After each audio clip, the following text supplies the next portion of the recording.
Друзья, приветствуем вас на YouTube-канале Gagos Media. Это проект «Единомышленники», и здесь, как вы знаете, мы ведем дискуссии по самым разным вопросам, которые обсуждаются в нашем обществе. Да, проблем в стране много, и мы каждый раз обращаемся к вам, дорогие зрители, с просьбой, пожалуйста, комментируйте наши выпуски, пишите свои рекомендации, пишите о тех проблемах, которые вы испытываете. И мы берем на себя обязательство по мере возможности приглашать тех людей, которые в той или иной отрасли компетентны отвечать за эти вопросы. Вот большинство тех людей, которые написали нам свои рекомендации, они касались системы здравоохранения. И сегодня, друзья, как вы понимаете, мы будем говорить о системе здравоохранения. Да, вопросов действительно очень много, потому что, как выясняется, это одна из самых дорогостоящих сфер в нашей стране. Ну и, собственно говоря, может быть, так оно и должно быть, потому что здоровье человека – это главное, что должно интересовать любое государство, но много денег расходуется, а как они распределяются, насколько это эффектно и ощущают ли люди эту заботу государства о здоровье человека. Сегодня будем говорить в этой студии с человеком компетентным, повторяю, отвечать по этим вопросам. Друзья, для начала или перед началом, еще раз, конечно же, традиционная, но очень важная для нас просьба. Подпишитесь на наш канал, если вы это еще не сделали. Не помешало бы поделиться с друзьями, если вы считаете нужным это сделать. Ставьте лайки, если эти дискуссии вам нравятся. И поверьте, мы вас благодарим за то, что вы помогаете нам продвигать наш проект. И если вы это будете делать вместе с нами активнее, то число единомышленников в этой стране будет расти. И это будет говорить только об одном, что число граждан, которые заинтересованы в том, чтобы изучать, как и что происходит в стране, и как подводить себя к правильным решениям, становится больше. А значит, Молдова станет крепче. Друзья, через несколько секунд мы начинаем. Оставайтесь с нами. Дискуссия в проекте «Единомышленники». Мы все хотим достойных условий жизни. Мы все хотим качественной медицины. Мы все хотим хорошие дороги и коммуникации. Мы все хотим высокие зарплаты и пенсии. Мы все хотим, чтобы работали законы. Мы все хотим лучшего для Молдовы, и это нас объединяет. Значит, мы единомышленники.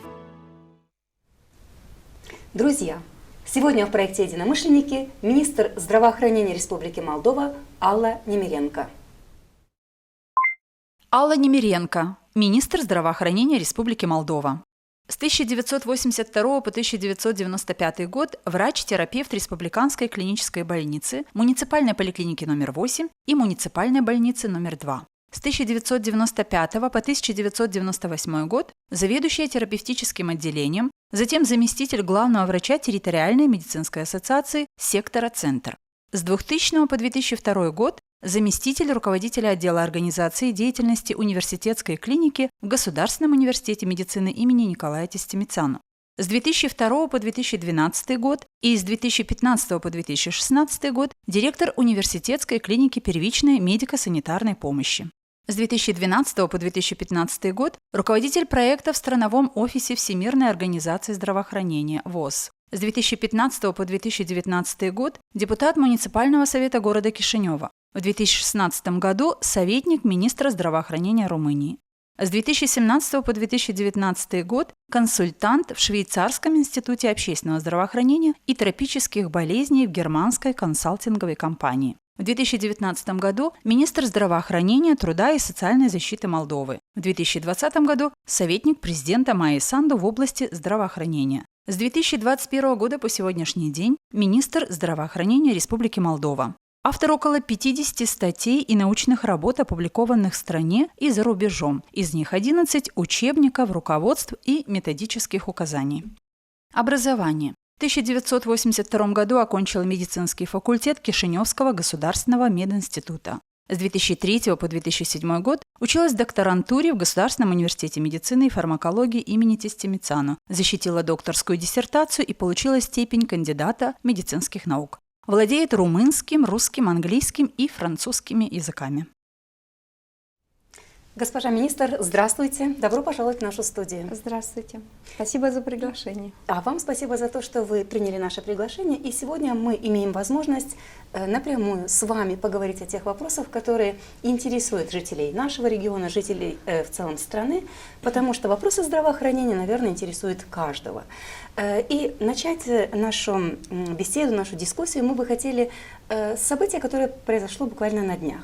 В Кишиневе открыта поликлиника, медицинское учреждение новое. Можете о нем коротко рассказать, и что это даст и жителям Кишинева, и вообще в целом страны, которые будут обращаться в это учреждение? Я хочу начать с того, что когда я пришла министром в 2021 году, я уже немножко знала, какова система здравоохранения, потому что была чуть раньше тоже на почти 6 месяцев министром и имела возможность ознакомиться уже с другой стороны, не только иметь представление как врача и участникам этой сферы, тем более, что когда я пришла, еще был ковид, была пандемия, система, конечно, была очень использована на максимальную мощность.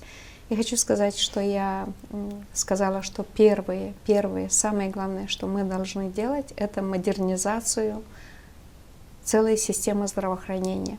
Без оборудования, без условий мы не можем говорить о качественных услугах в медицинских учреждениях. Поэтому у нас почти каждая неделя, иногда даже по 2, по 3 раза в неделю мы что-то открываем, что-то новое подставляем, что-то строим, потому что это очень важно. Медицина вообще очень быстро двигается на мировом уровне. Новые технологии, она развивается быстро, лекарства, оборудование, методы лечения. И если мы останемся позади, конечно, это будет стоить жизни людей. Поэтому здесь нужно иметь очень большую скорость именно по модернизации нашей системы здравоохранения, диагноз, который я поставила, когда я взяла эту систему, был очень-очень неутешительным. Поэтому то, что вы меня спросили, вот то, что открылось, наверное, любой гражданин страны знает несколько очень хороших, знаменитых больниц на уровне республики, которые находятся в Кишиневе. Одна из них – это республиканская клиническая больница имени Машняга, и говорят еще коротко РКБ. Они имеют поликлинику. Ну, поликлиника была старенькая, они там ютились в таких условиях. Было построено полностью новое здание, 4-этажное. Там перешли абсолютно все консультанты. Они использовали там оборудование диагностическое и даже лечение, которое не должно как бы проводиться в условиях больницы. И там, конечно, она абсолютно ничем не отличается от поликлиники или больницы, допустим, в самых больших центрах Германии или Франции или где-то в других. Финансирование было из разных источников. Мы, как и любые другие объекты, мы стараемся всех вовлечь. Я знаю одну вещь, что когда мы вместе, мы намного сильнее. Значит, были деньги из бюджета больницы, были из бюджета Министерства здравоохранения, немножко из бюджета страховой компании, была помощь от разных международных организаций, которая нам помогла, особенно с оборудованием. То есть весь проект стоил 64 миллиона лей, потому что там серьезная конструкция это мы нового здания. Только об РКБ, да? Только об РКБ, поликлиника, это здание, да. Или это и оборудование входит и оборудование, в эту сумму? все 64. Сама реконструкция стоит, по-моему, 50 чем-то миллионов, остальное все оборудование. И, конечно, это абсолютно для всех граждан республики. Об этом должны знать и жители Гагаузии. Те, которые имеют, и те, которые не имеют, только те, которые имеют страховой полис, они будут бесплатно проходить. И я хочу сказать всем, что когда направляют в таких больницах, центрах в Кишиневе, и имеют направление со своих районов, со своих больниц, со своих центров здоровья, люди должны знать, что за ними за это все уплачено. Это не бесплатно, это они ничего не платят, но уплачено из страховой компании, потому что страховая компания контрактирует эти центры, эти больницы и выделяет им бюджеты. Поэтому я хочу, чтобы люди настаивали, чтобы проходили бесплатно обследование, чтобы проходили бесплатно консультации, чтобы они добивались, чтобы им возвращали деньги обратно, когда они платят. Я говорю сейчас о платах официальных в кассах, а неофициальных мы еще поговорим потом, если вам это будет интересно. Да, это безусловно интересно всем. И, знаете, зацепилась сейчас вот эта мысль. Вы сказали, что когда вы приступили к министерской работе, вы понимали, что нужно инфраструктуру укреплять, да, потому что здравоохранение, как ни одна другая структура, развивается, а век информационных технологий, оборудование настолько часто нужно менять, чтобы соответствовать каким-то таким, ну, современным нормам, стандартам или нормам. Да? Можете ли вы сказать сегодня, как министр, которая уже столько лет поработала, что в Молдове отрасль здравоохранения соответствует 21 веку? Там, где мы уже что-то сделали, а сделали очень много, я хочу сказать, что почти за 3 года, меньше чем 3 года, потому что первый год мы были заняты еще пандемией, и мы как бы добивали эти деньги, все. Министерство здравоохранения добывали. Прочитается, что добивали. Да, искали международных организаций, которые будут финансировать наши проекты, работали с посольствами в правительстве, чтобы тоже из бюджетных средств мы имели деньги именно на инфраструктуру. Значит, я хочу сказать, что вот эти инвестиции достигли цифру 3 миллиардов лей. Это никогда таких вложений в здравоохранении не было. Это за 3 года? Простите. Да, меньше, чем за 3 года. Меньше, чем за 3 года. И я вам хочу подать пример по одной больнице районной. Вы знаете, что мы 2 года назад перевели абсолютно все районные больницы, кроме районных больниц Гагаузии. Мы перевели их из-под местной власти под учредительство Министерства здравоохранения, чтобы мы смогли больше инвестировать, потому что по закону, если мы не являлись учредителем, можно, но только из международных каких-то донаций, средств, а из бюджетных денег там не так просто. И я вам назову просто Сороки, район на севере Молдовы. Значит, мы посчитали, что районная власть за последние 15 лет до того, как мы взяли эту больницу к себе, за 15 лет было инвестировано 17 миллионов лей, а мы за 2,5 года инвестировали 47 миллионов лей. Разница есть, значит, там появился томограф, оборудование, отремонтировали отделение. Есть еще очень много. Я не могу сказать, что вся система уже как бы соответствует всем стандартам. Работы еще очень много, потому что я вам тоже подам один пример. Онкология. Любой человек, который нас слушает, будет согласен со мной, что самая большая проблема в Молдове была онкология. Во-первых, я хочу сказать, что там была самая большая коррупция. А второе, была, это означает, что это означает, там уже нет? что нет, еще мы должны, люди нам должны, граждане, помочь министерству в этом. Я сама одна в поле не воин. Значит, сами эти оплаты неофициальные, в конвертах, под столом, когда просят, а когда не просят, а просто хочется отблагодарить, неважно, как мы их будем называть, это все коррупция. И я хочу сказать, что помимо этого, но она имеет как бы это палка с 2 концами.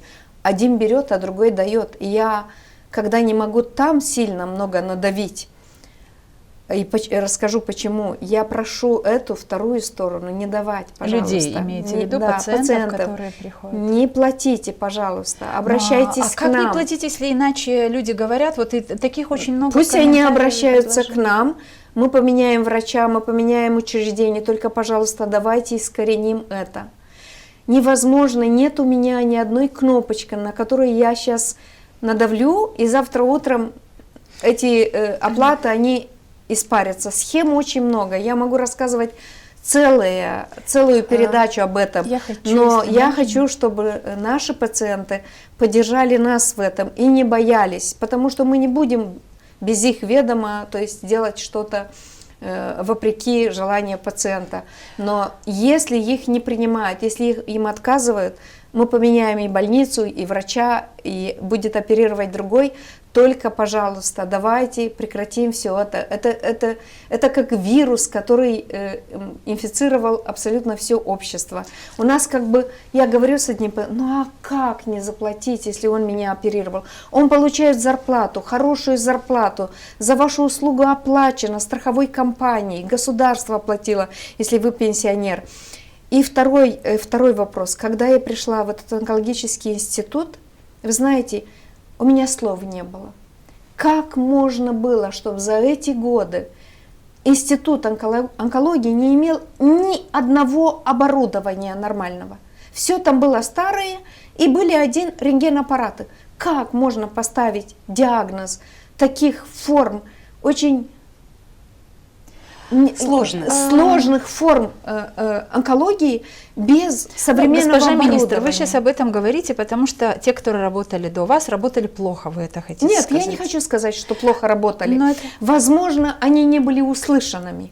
Возможно, они не имели политической поддержки, потому что тебе тоже должны давать свободу. Возможно, им не разрешали, потому что кому-то выгодно, чтобы пациенты приходили, платили, кто-то тоже получал. Я не хочу сказать, что они были плохими, те, которые руководили. Это очень много факторов. Я вам говорю только диагноз. Я, когда пришла, ничего хорошего не нашла, которые очень нужно в онкологии. Что мы сейчас сделали? есть? Пожалуйста. Значит, мы начали с простого маммографа, очень современного, для диагностирования рака молочной железы. Мы купили там и купили еще в Бельцах, в ту же закупку. Потом мы получили от наших партнеров международных куча аппаратов. Я не могу вам сказать, сколько эндоскопов туда влили, и все равно не хватало. Сколько ультразвуковых аппаратов, сколько другой аппаратуры. Потом мы купили для них томограф компьютеризированный. Потом мы купили для них резонанс магнитный. Они не могут бегать, онкобольной, бежать по направлению с этой больницы, бежать через дорогу в частный центр или в другой какой-то государственный. Все должно быть у врачей под руку. Теперь там. Укомплектована Почти больница? мы еще работаем, там много. У нас есть многие методы, которые мы внедрили, которые даже в Румынии не делают. Самая большая проблема была в том, что не было оборудования для радиотерапии. Радиотерапия – это терапия, которая лечит лучевыми, это лучевая терапия, то есть и она намного больше пользуется в мире, потому что луч можно использовать точечно на очень маленьком пространстве и не разрешает вокруг другие органы клетки, и клетки. Химиотерапия, она циркулирует через кровь во весь организм. Сейчас есть очень много методов, где пользуется больше радиотерапия. У нас был один аппарат, купленный в 2009 году. Вы представляете, в каком состоянии? Очередь очень большая на такой вид лечения. Мы купили в 2019 году новый аппарат. Половина денег я нашла, будучи министром тогда, у МАГАТЭ, у Международной ассоциации по ядерной энергетике. Половина дало нам Министерство финансов, 500 тысяч евро, и 600 тысяч евро дали международные партнеры.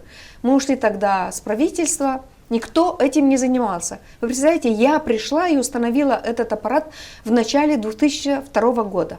Ну, сказали, ковид, там одно, другое. Наверное. Да, 22 года. Представляете, купленный в 2019 году и установлен. И мы работали вот с этими почему такая Ну, задержка? вы меня уже не спрашиваете, потому что я не Хорошо. хочу никого скажут, что я буду Ну, то есть прикрывать бездействовал аппарат, получается? эти он годы? вообще даже не пришел в стране. И когда Куртия де Контурь Счетная проверяла, палата. счетная палата, она писала, что я как бы открыла, как бы создала повод, создала для фрауды, воровства? для воровства денег. Коррупции? То есть деньги были в Вене, они ждали, чтобы наше правительство привезли аппарат, они купили аппарат, а он там и лежал в Виене.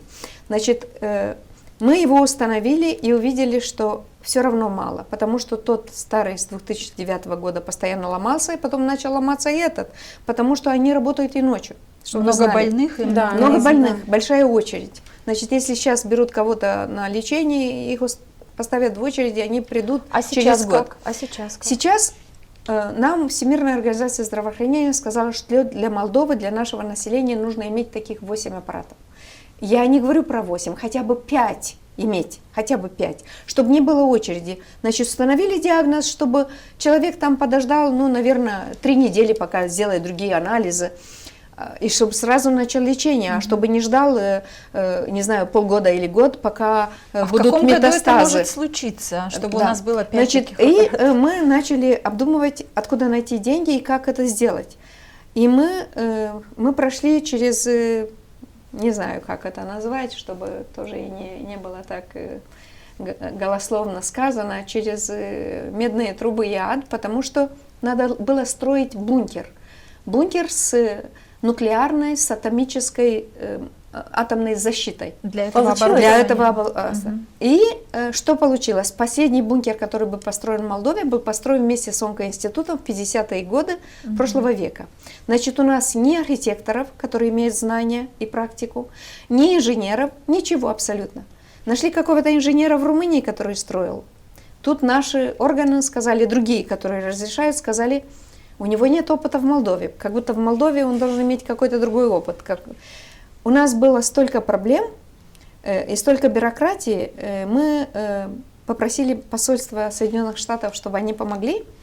И мы работали, онкоинститут работал прямиком. Их связали с департаментом по энергетике. Это как Министерство энергетики, у них так называется в США.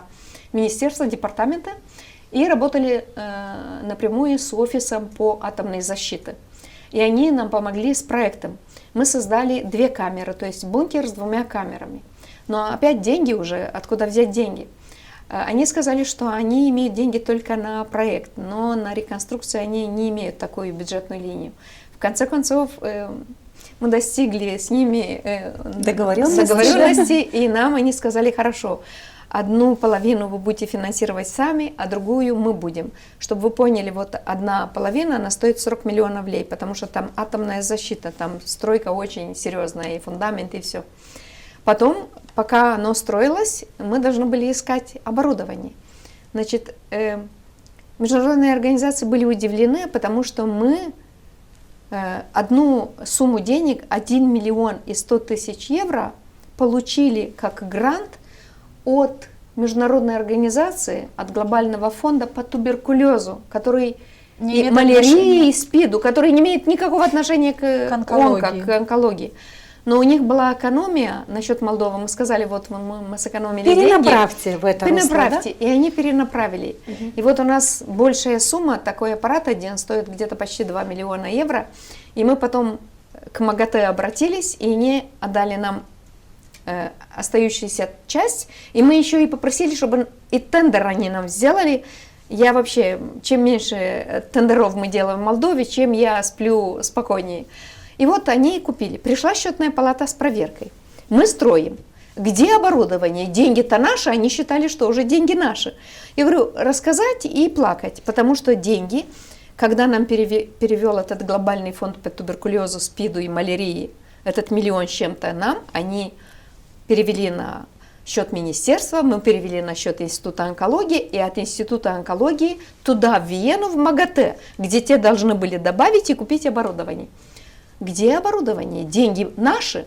Представляете, если чужие деньги проходят через наши банки, через наши счета и через государство, они считаются уже публичными деньгами. Если Где Они ушли Понятно. опять. И сколько в целом? и понимаете, а мы не можем привезти такой аппарат, его нельзя оставить где-то на складе. Это очень дорогой, этот аппарат приходит в специально оборудованных машинах. И они приходят и моментально в тот же день начинают устанавливать. У нас такие были проблемы со счетной палатой, я вам передать не могу. В конце концов у нас было открытие, этот аппарат работает, И сколько человек он может обслуживать? Что это дает Они обслуживают онкобольным? до 6 сеансов в день, они делают. 6? До 60 они 60. пропускают. То То есть есть 60 они, человек за один день могут да, получить потому что эту они терапию. работают иногда и ночью. И сейчас мы ищем, мы заканчиваем второй уже, и я сейчас в поисках почти 2 миллионов евро для второго вопросов у аппарата. меня. Очень много вопросов. Госпожа Немеленко, вот у меня возник вопрос, я вас слушала, значит, в Кишиневе мы услышали, что строится, в Аргееве и так далее. И вы сказали о том, что все районные больницы, кроме нашей больницы Камрадской в Гагаузии, перешли под ведомство Министерства здравоохранения. Теперь получается, наверняка у зрителей в Гагаузии появляется вопрос. Значит, всем другим учреждениям медицинским Министерство здравоохранения помогает, реализует там разные проекты, вкладывает огромные финансовые средства. Что же с Гагаузией? Гагаузия не получает поддержку Министерства здравоохранения? Нет, получает. Во-первых, я хочу сказать, что не только Гагаузия, не только больницы, потому что первичная медицина везде, во всей стране, она находится под местной властью. А больницы имеют учредителей, значит, не только Гагаузия, но еще и муниципальная больница, еще и Кишинев, только Кишинев, потому что в Бельцах она тоже наша. Значит, только Кишинев и Гагаузия больницы остались со своей местной властью. Мы, конечно, поняли, что мы можем вливать больше денег там, где мы являемся законным учредителем, но я как министр должна заботиться о населении всей страны, то есть несмотря на то, где как бы министерские больницы и где не министерские. Но это на словах, а на деле? А на деле мы помогли и Кишиневу, и Гагаузии. Я хочу использовать вот этот случай, чтобы граждане Гагаузии знали, что мы делали в Гагаузии за последние 2 с чем-то лет, 2 года и чуть-чуть. Значит, помощь наша для медицинских учреждений в Гагаузии составила 51 миллион лей. Значит, 26, это за какой срок? Это 2,5 года. Значит, здесь, чтобы вы знали, мы абсолютно, и в те 3 миллиарда по стране, и здесь в Гагаузии мы абсолютно не включили помощи, которые мы получали при ковиде.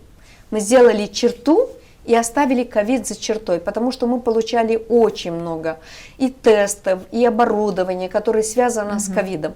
Мы сделали в Гагаузию тоже. И тоже. Но мы сделали черту, и то, что было связано с ковидом, не включали вот здесь. То есть эти 51 миллион, хочу уточнить, это для развития больниц. Значит, инфраструктурная инфраструктура, это значит, мы здесь не можем в ремонт, мы чуть-чуть ввели в ремонт. Что здесь получили больницы и другие учреждения? Значит, в Камрате это, по-моему, 26 миллионов, в Чедерлунге 14 миллионов и в Вулканештах 10 миллионов. Что входит здесь? Значит, мы купили томограф. Новенький, я была здесь на открытии, встречалась с коллективом больницы и установили новый томограф, потому что стоимость 8,5 миллионов стоит только томограф. Значит, кроме томографа мы им много оборудования дали, и аппараты, и УЗИ, и очень много оборудования в роддоме. У нас был проект, который был поддержан Организацией Объединенных Наций по развитию населения, и мы абсолютно во всех роддомах страны, независимо, учредителей мы нет, абсолютно, и в Кишиневе, и в Гагаузии, и в другие районы, мы в роддомах поставили абсолютно все оборудование, которое нужно, включая для спасения новорожденного, и вентиляционные аппараты, и инкубаторы, и все. И еще мы получили 3 реанимобиля для медицинские скорые машины скорой помощи по реанимации, которые полностью оснащены для перевода в Кишинев новорожденных, чтобы мы успели, чтобы там было полностью оборудование. То есть мы создали центр колпоскопии тоже в Камрате.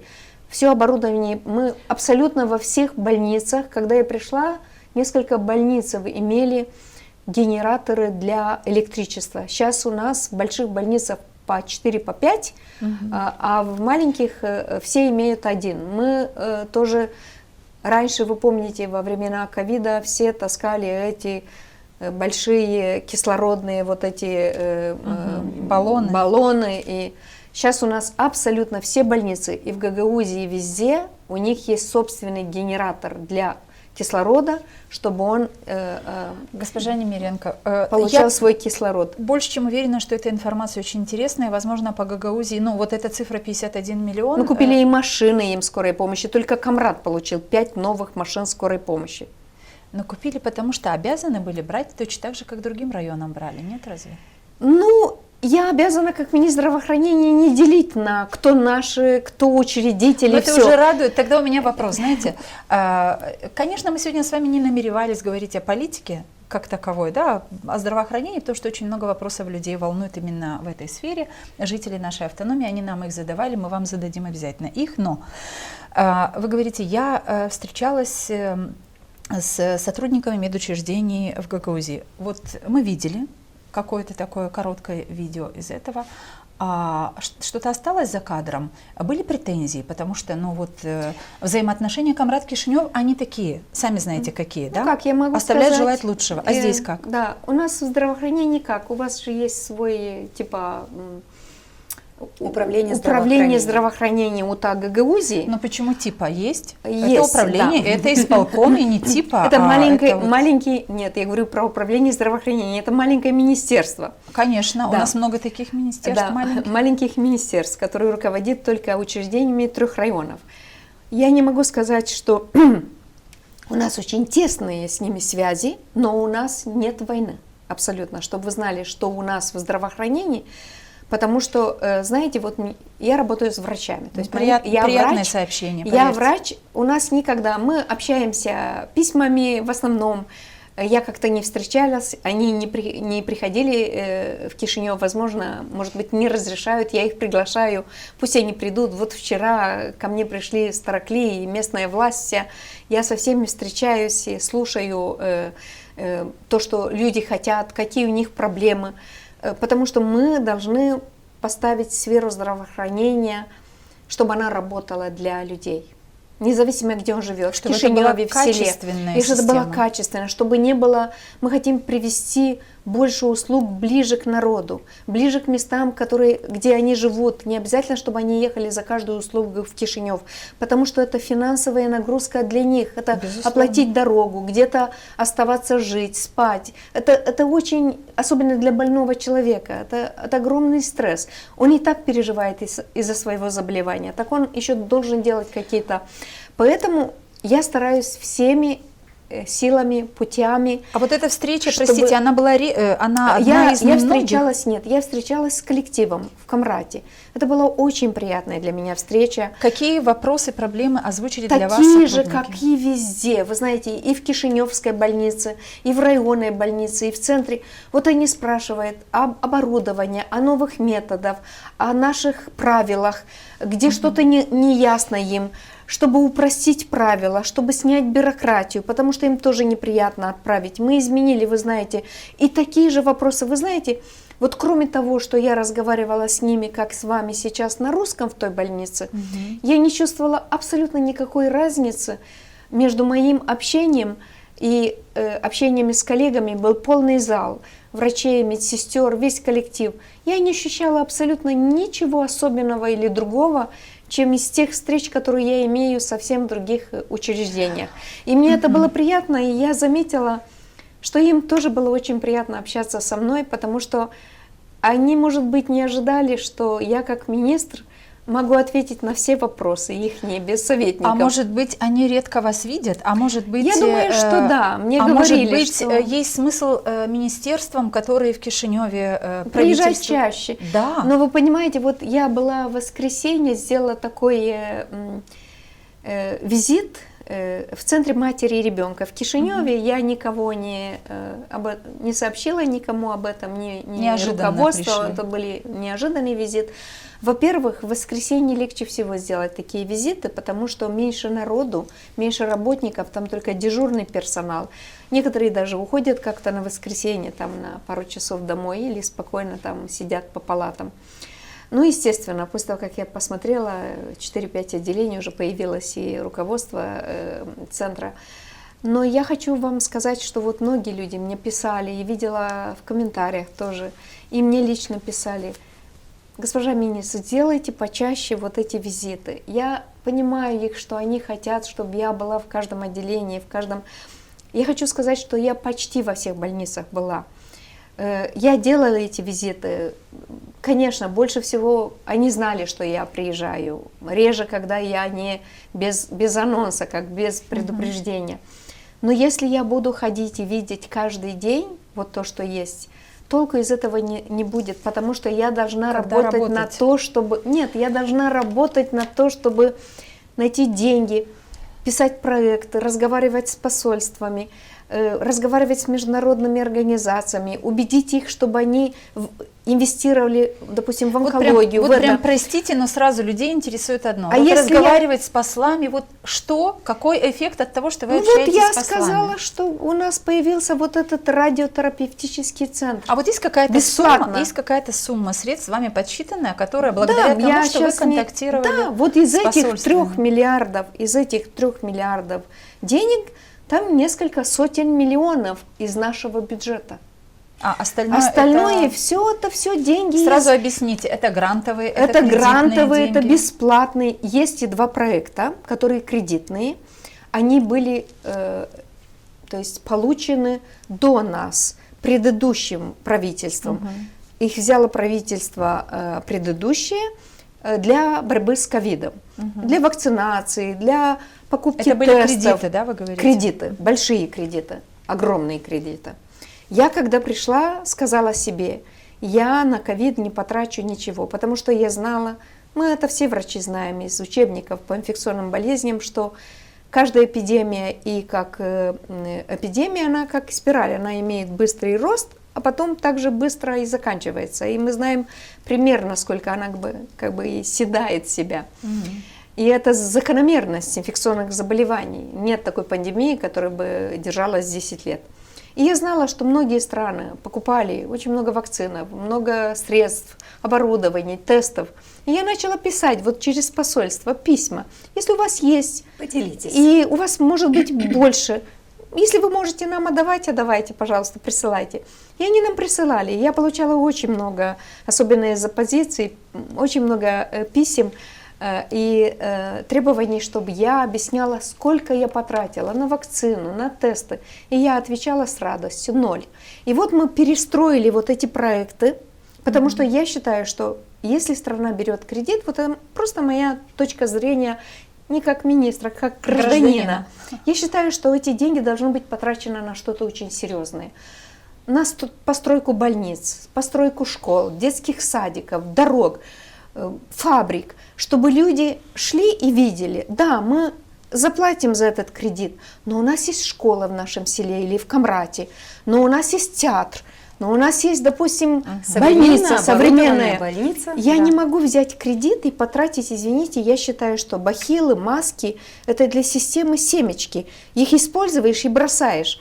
Они, конечно, очень нужны, это как воздух для нас, но мы должны как-то по-другому их покупать и не взять кредиты на вот это, потому что когда меня спросит кто-то, а на что вы потратили деньги, на которые мы платим? А давайте о том, когда вас могут спросить и вас спрашивали. Вы один из немногих министров, которые мы с Еленой Федоровной насчитали, вы получили 6 раз, вам был выражен за все время вашего нахождения в должности министра, вам выражали вотум недоверия. Почему? Что не нравится 4 вас? раза это было с разными правительствами, то есть вот недоверие получало целое правительство. Еще не начав работать и не... Да, я начала еще с правительством Санду, и тогда вотум, вы знаете, что правительство пало после того, как выразили вотум недоверия, и собралось соответствующее количество голосов, и правительство пало.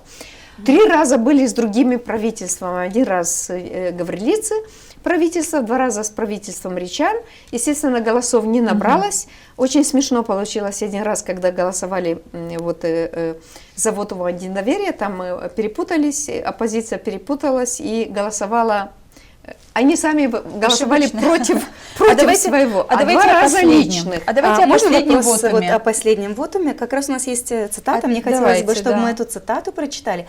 Когда вам в последний раз выражали вотум недоверия, сказали о том, что обвинили в том, что вот этот случай с беременной женщиной и так далее, обвинили вас, как министра, в том, что вы не до конца выполняете какие-то свои обязанности и полномочия. В это же время вы пишете о том, что касается материнской смертности, то хочу вам сказать, что раньше в Молдове было 10-16 случаев в год. В 2023-2024 годах впервые за 30 лет мы достигли самого низкого показателя. В 2024 году зафиксированы 2 случая, в 2023 году 3. Мы приблизили этот показатель к самым развитым странам. Что здесь не так, в ваших словах или в обвинениях?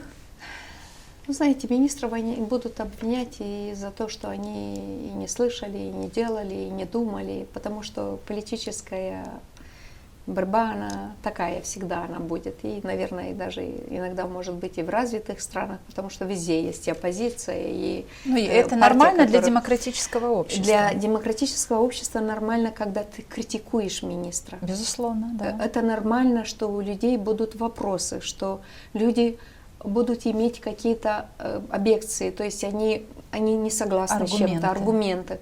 Но когда ты просто начинаешь обливать грязью кого-то с утра до вечера, потому что ты хочешь убить, ты хочешь доказать чего-то, это нечестно и непорядочно.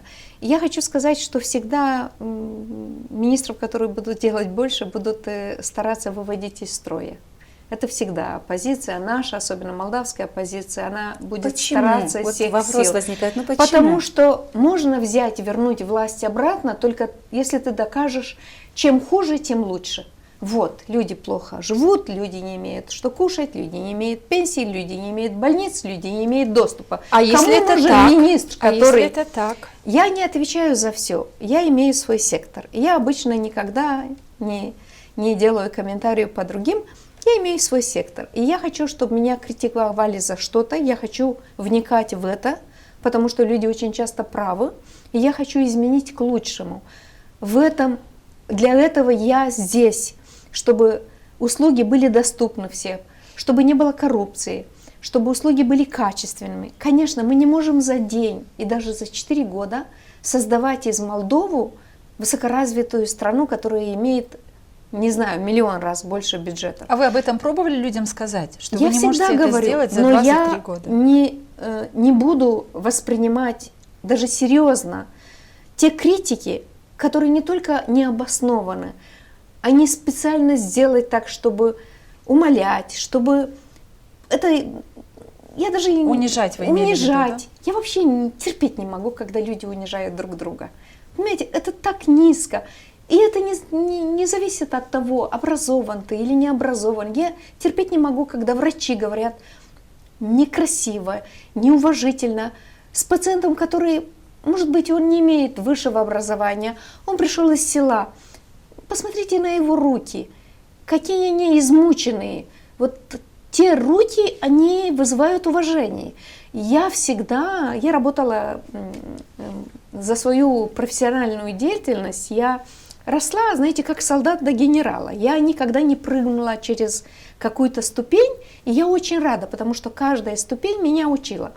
Самая спокойная и хорошая служба была быть за отделением. То есть ты поднялся выше, чем обыкновенный доктор, тебя все уважают, ты лечишь больных, и не надо было идти больше. Вот стоять там и жить спокойной жизнью.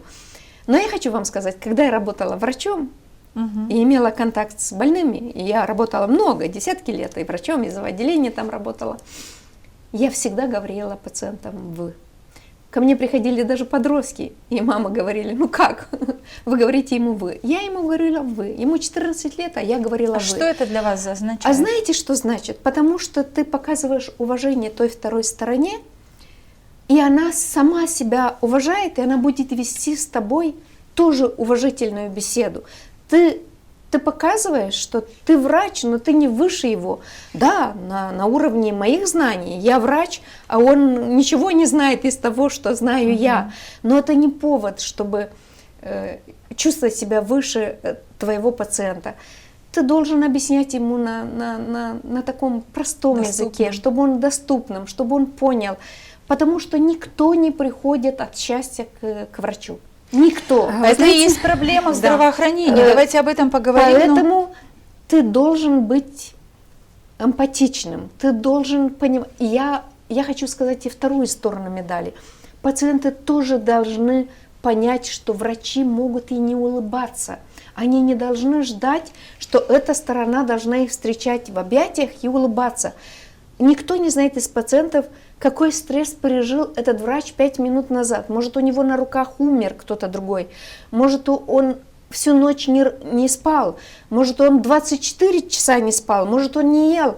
Взаимное уважение, хотите сказать? Уважение, пусть он будет холодноватым. Возможно, у него есть причина на этом.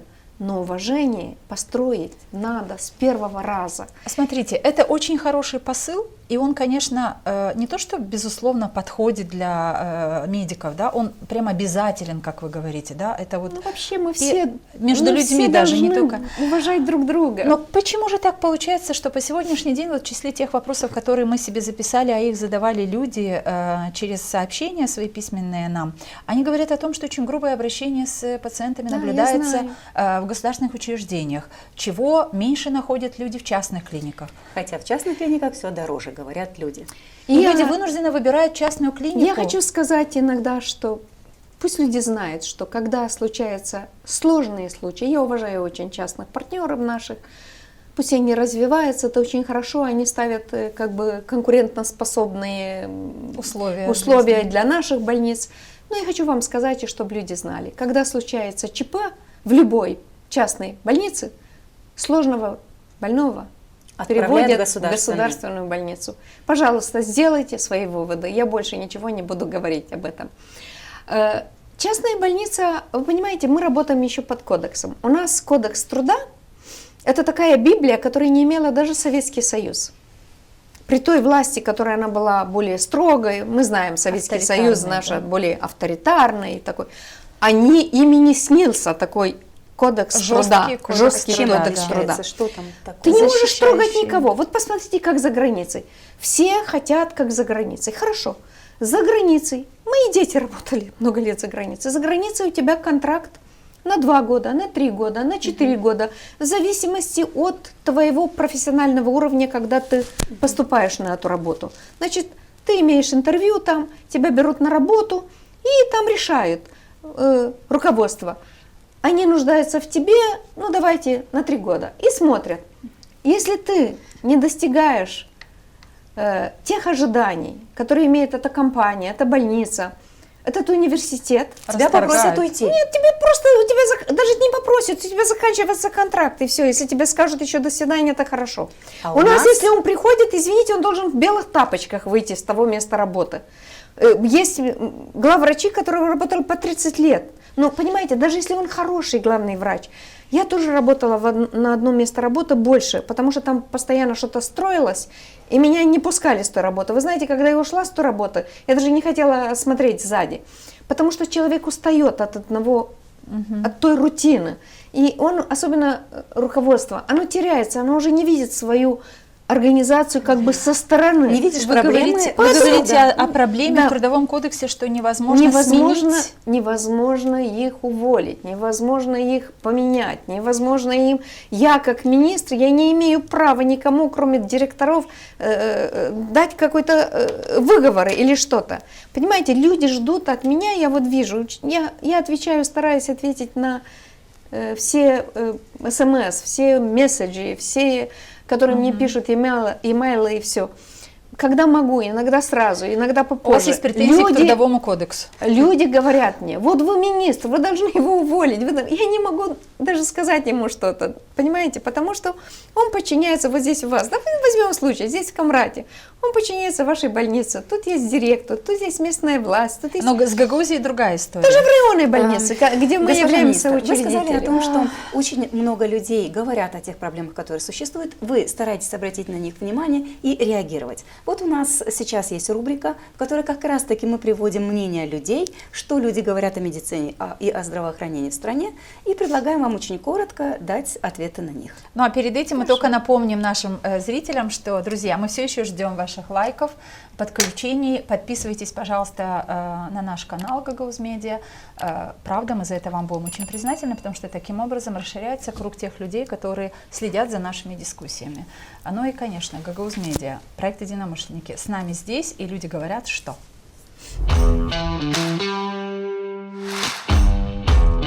Люди говорят, что...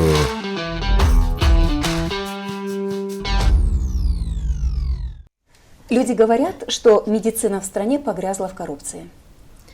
Они правы в основном, потому что коррупция очень разная в медицине. Первое – это неофициальная оплата, которую либо требует врач, либо сам пациент. Такие у нас традиции, как это не заплатить. Вторая есть как бы официально, когда их отправляют платить в кассу, в бюджет больницы, хотя это покрыто страховым полисом.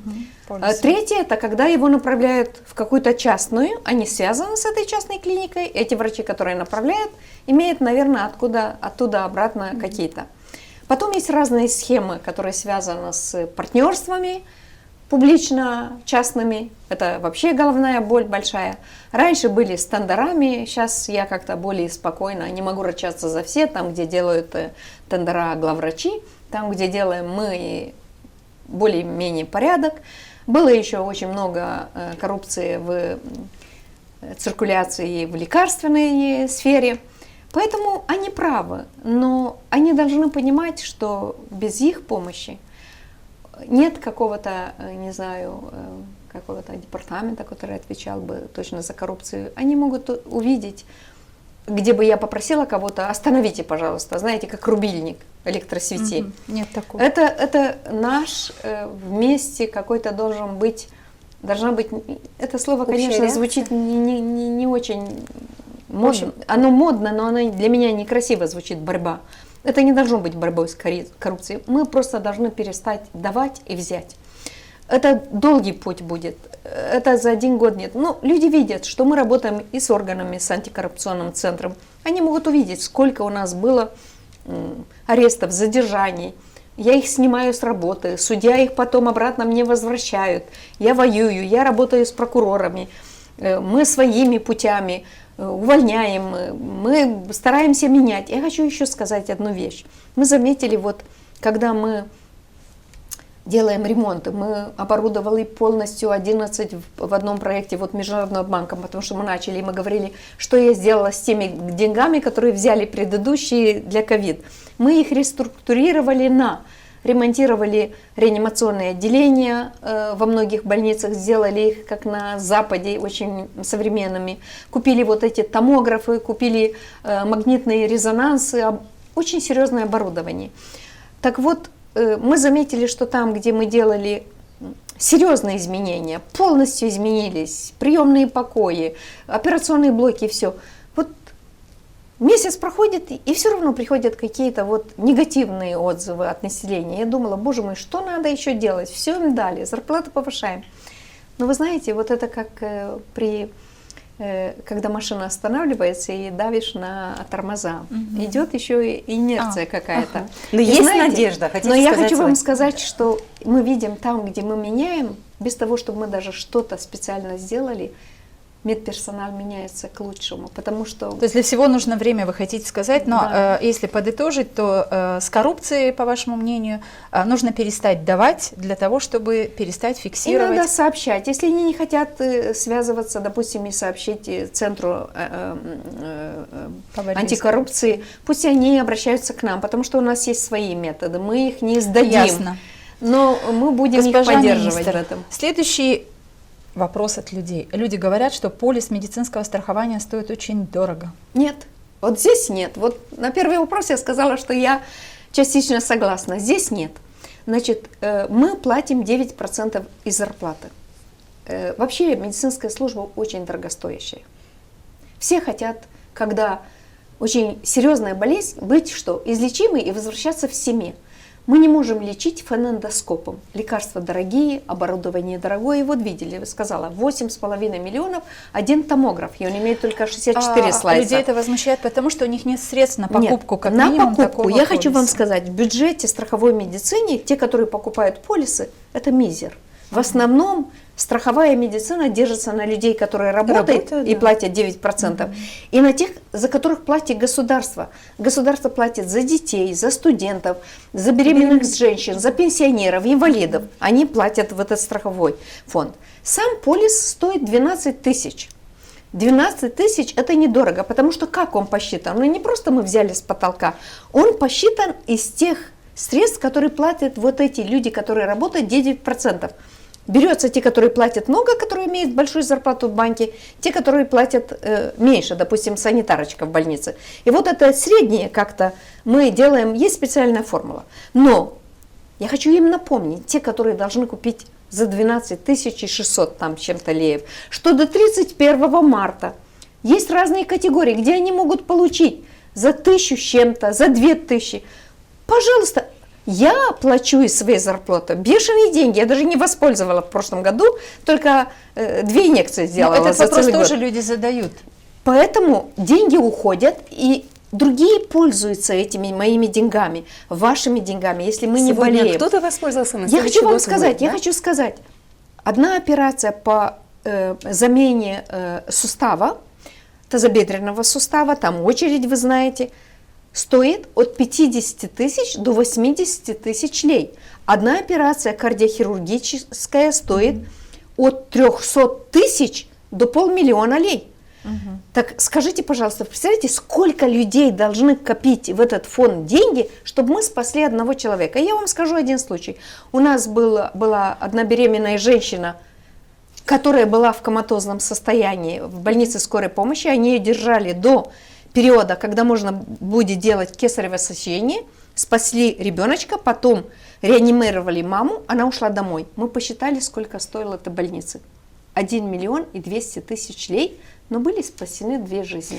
Госпожа министр, Я должна следующий, сразу да. предупредить нашего режиссера, мы будем работать сегодня дольше, чем 1,5 часа, поэтому Да, не напоминайте вопросов нам о много. времени и говорим об этом и нашим зрителям. Это очень широкая тема, которая действительно несет в себе очень много возмущений.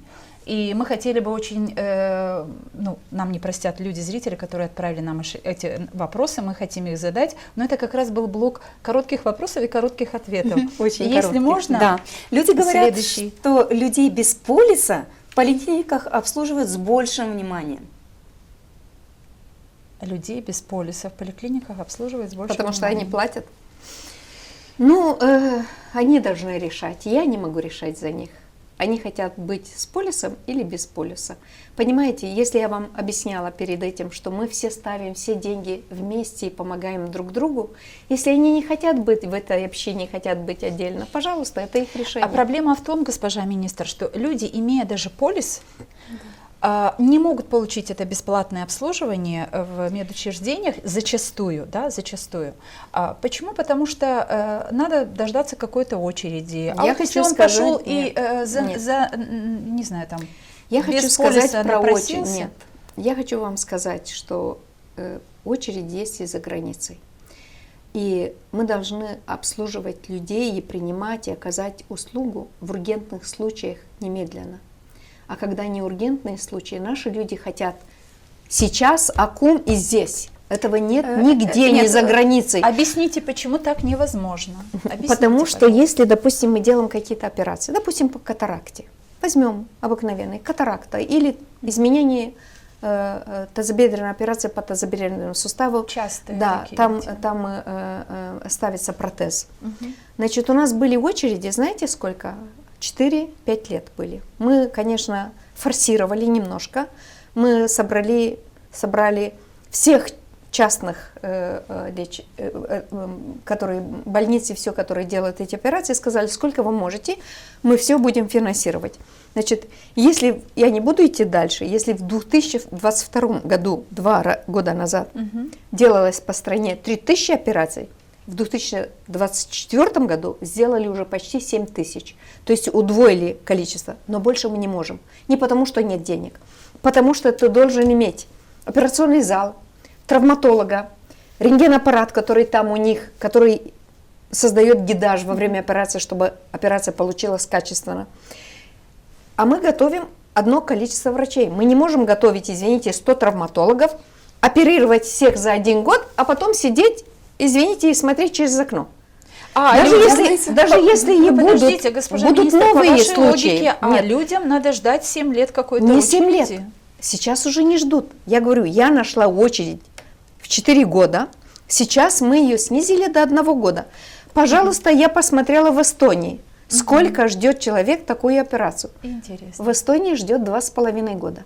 Я посмотрела по катаракте. Сколько ждет катаракту операцию очередь? Это доступные, можете открыть Google и искать, это открытые источники. Значит, в Италии очередь, длительность очереди, чтобы оперировать катаракту, является 6, 7, 5 месяцев.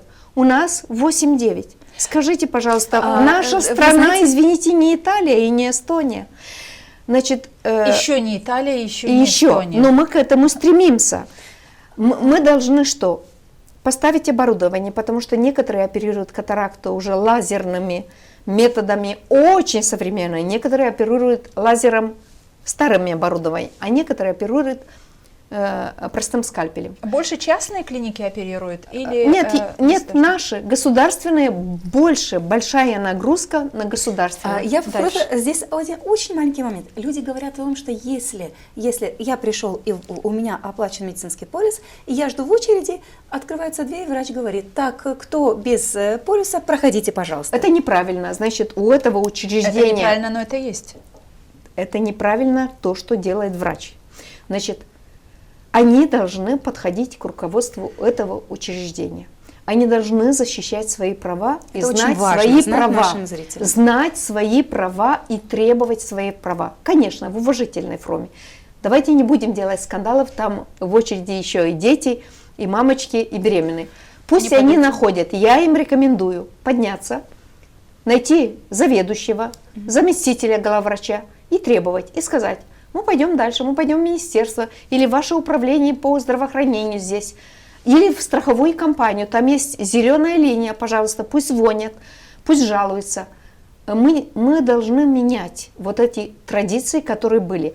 У нас для страховых нет, а вот если вы заплатите, я вас через 10 минут приму. Мы издали приказ, я хочу, чтобы пациенты знали, запрещается в любом учреждении, где стоит этот пациент на учете, чтобы ему взяли даже официально в кассе деньги.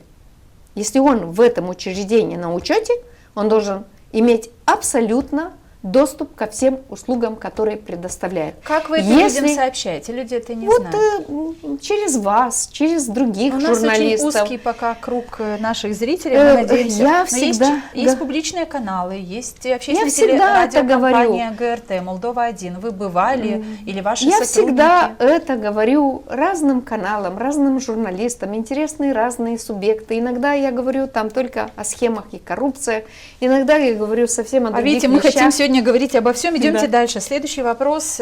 Люди говорят, что несмотря на наличие страховки, приходится прибегать к услугам частных клиник.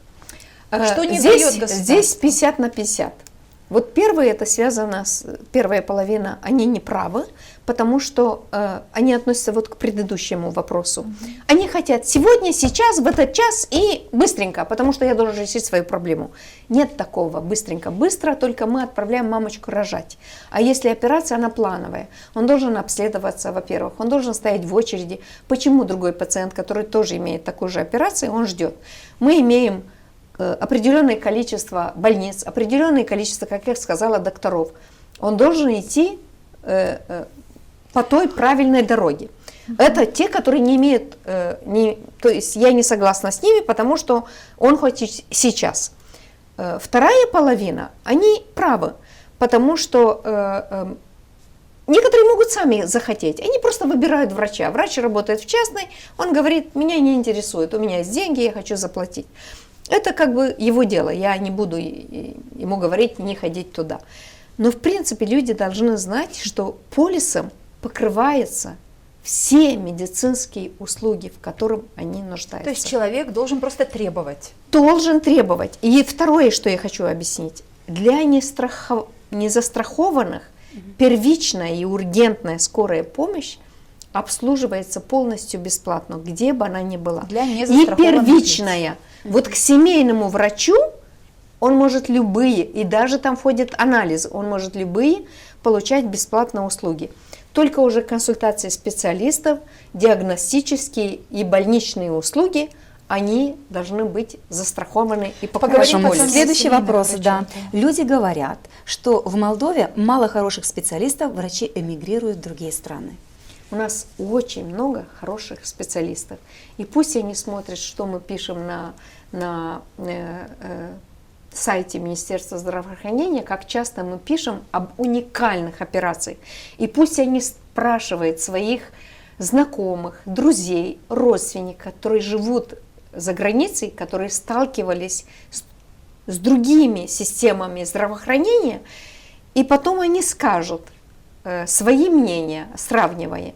Конечно, условия, мы только стараемся, и у нас получается, я очень рада, что у нас во многих больницах получилось изменить очень сильно материальную базу, и мы изменим, это, конечно, путь, который не заканчивается за 2-3 года, но я хочу сказать, что у нас большинство врачей очень высокопрофессиональный, и наш медицинский университет и фармации считается очень хорошим, и он имеет очень хороший рейтинг в международном рейтинге. Мы о нем хотим поговорить чуточку позже. Да. Следующий вопрос. Люди говорят, что в частных клиниках стоимость услуг чрезмерно высокая. Как-то можете вы это регулировать или Не ответить можем. на это? Вообще частные учреждения, любые, начиная от стоматологии, кончая больницами большими, они подчиняются немножко другим законам. Это называется бизнес, и это называется legea antreprenoриатului.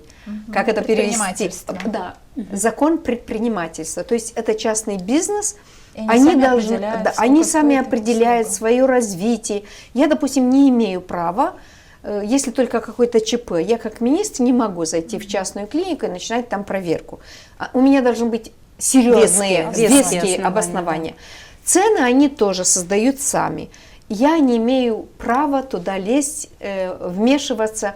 У нас есть наши цены, и мы их апробируем через решение правительства. Я имею в виду для незастрахованного, если он идет в больницу, он должен платить. Мы изменили, я хочу сказать людям, чтобы они поняли, раньше как было, если ты не застрахованный, все, ты не застрахованный. Мы изменили закон.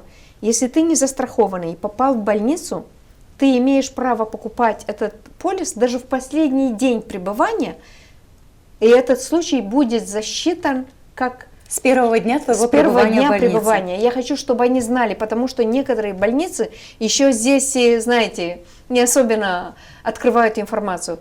Мы сделали так, чтобы они не бегали за этим полисом, чтобы они смогли родственники купить за его пребывание. Конечно, лучше, если они звучит купят. это так, пока человек Лежит попал в больницу, и лежит, Он может купить полис и родственники не могут оплатить. купить Да. полис. Конечно, если они не купят до 31 марта, у них не будет дискаунта, то есть по уцененной форме. Они будут платить 12 600, полную стоимость этого Госпожа полиса. министр, маленькая составляющая этого вопроса. В финансовые аспекты деятельности частных медицинских учреждений вы не можете вмешиваться. Нет. А вот по поводу качества услуг, которые оказывает частное За учреждение. качество услуг отвечает не министр здравоохранения как личность, отвечаю я как за человека, который... То есть не как орган. Я отвечаю за качество, чтобы люди меня неправильно, чтобы они поняли правильно меня. Но отвечаю через особое агентство. У нас есть консилиум по аккредитации и качеству. И они занимаются аккредитацией больниц. Мы очень много изменили. Мы работали 2,5 года. не лицензии, а аккредитация, право работы. Мы изменили очень много. Мы изменили закон. Мы закрыли ту старую агентство по аккредитации, вот это консилиум, создали новый с новыми правилами.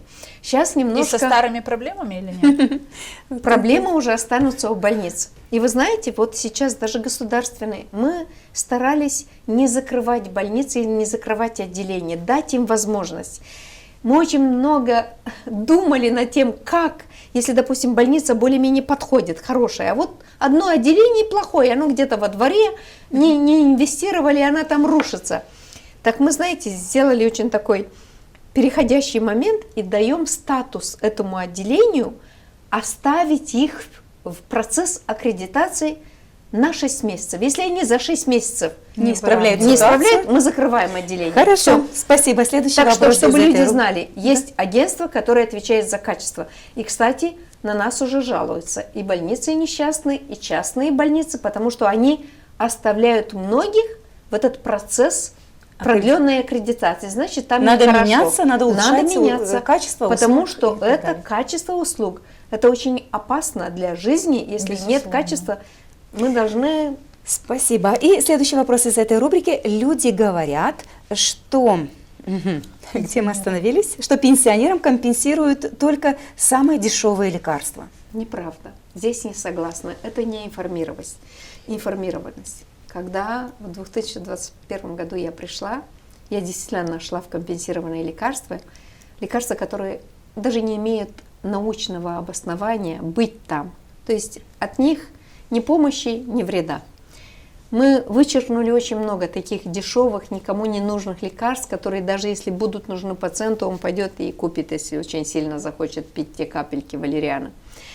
Мы сделали такой принцип со страховой компанией. Я являюсь председателем этой комиссии, которая решает, какие лекарства будут.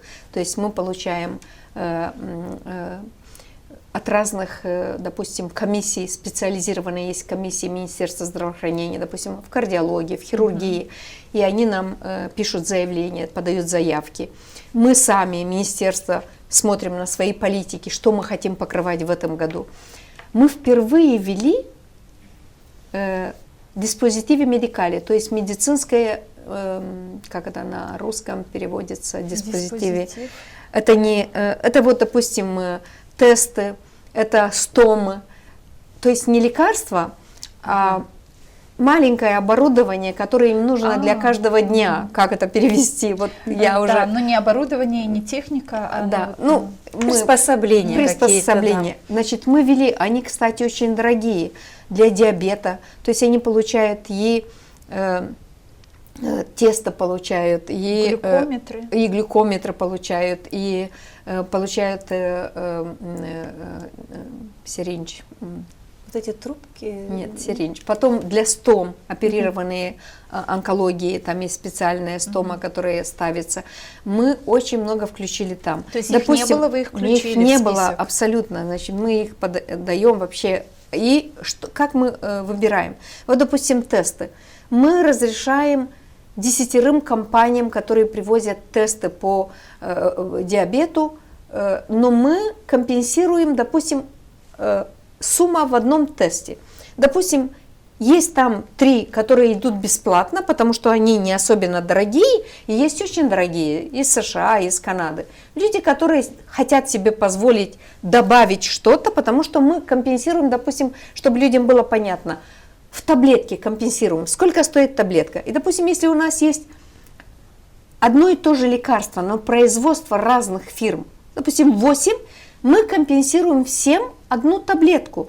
И если лекарство дорогое, пациент будет немножко добавлять, но мы стараемся, чтобы в этом списке было минимум 1-3 лекарств полностью бесплатных. То хотела спросить, то есть человеку, если прописали определенный набор лекарств, а его нет в этом списке бесплатных лекарств, но ему это нужно, то есть человек нуждается... Нет, такого не может быть, чтобы ему прописали лекарства. Да, для лечения того или иного заболевания. Хорошо, мы не покрываем все, и ни одна страна, не самая богатая страна в амбулаторной помощи, в первичной, не покрывает 100% все лекарства. Это должно быть ясно. Для этого мы должны использовать весь бюджет страны. Значит, мы покрываем лекарства жизненно важные, которые изменяют показатели качества жизни и показатели смертности и заболеваемости. Допустим, гипертоническая болезнь. Если мы лечим вовремя гипертоническую болезнь, мы не будем иметь инсульта. Кстати, мы не говорили про инфраструктуру, потом я вам скажу, как мы создали центры по нарушению мозгового кровообращения. Если человек с сердечными заболеваниями будет принимать регулярное лечение, он не дойдет до инфаркта, у него не будет инвалидности. И так в любом заболевании.